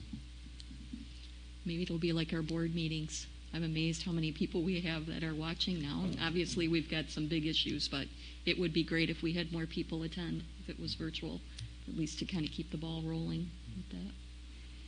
What were the numbers tonight, or are the numbers? I don't know if we're back on. Did you see that? I have 0. There were. Yeah, right now 0. A couple of years ago, there was that one on mental health where the student shared her experience. And who was the counselor? I can't. Was any from around Janesville? My brother, who is a counselor, was here then. That was really good. Yeah. By the way. That's what I was thinking, but I wasn't 100% sure. But I think just bringing someone in there to just start the conversation. Yeah. And I can touch base with Becca too, because we have expanded out in what student services is doing, and some of the resources that they're accessing now. So I really like that idea.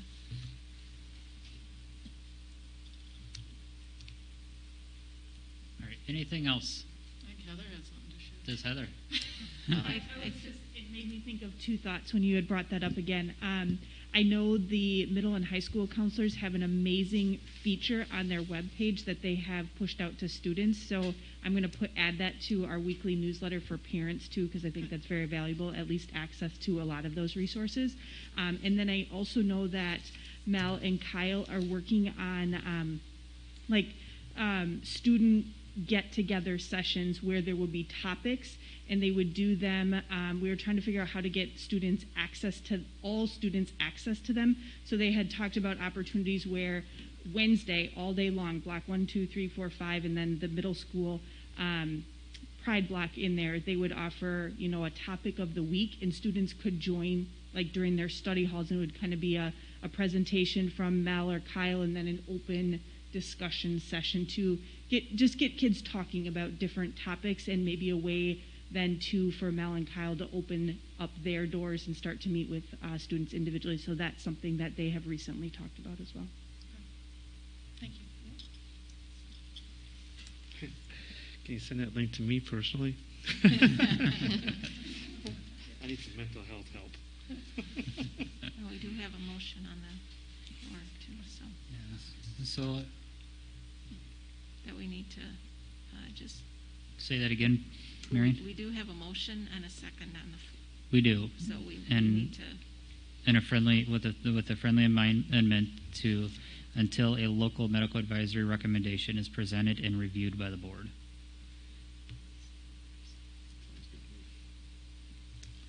So with the first from Jill, a second from Ryan, both accepting the friendly amendment, all in favor say yes. Yes. Yes. Any noes? Motion passes 7-0.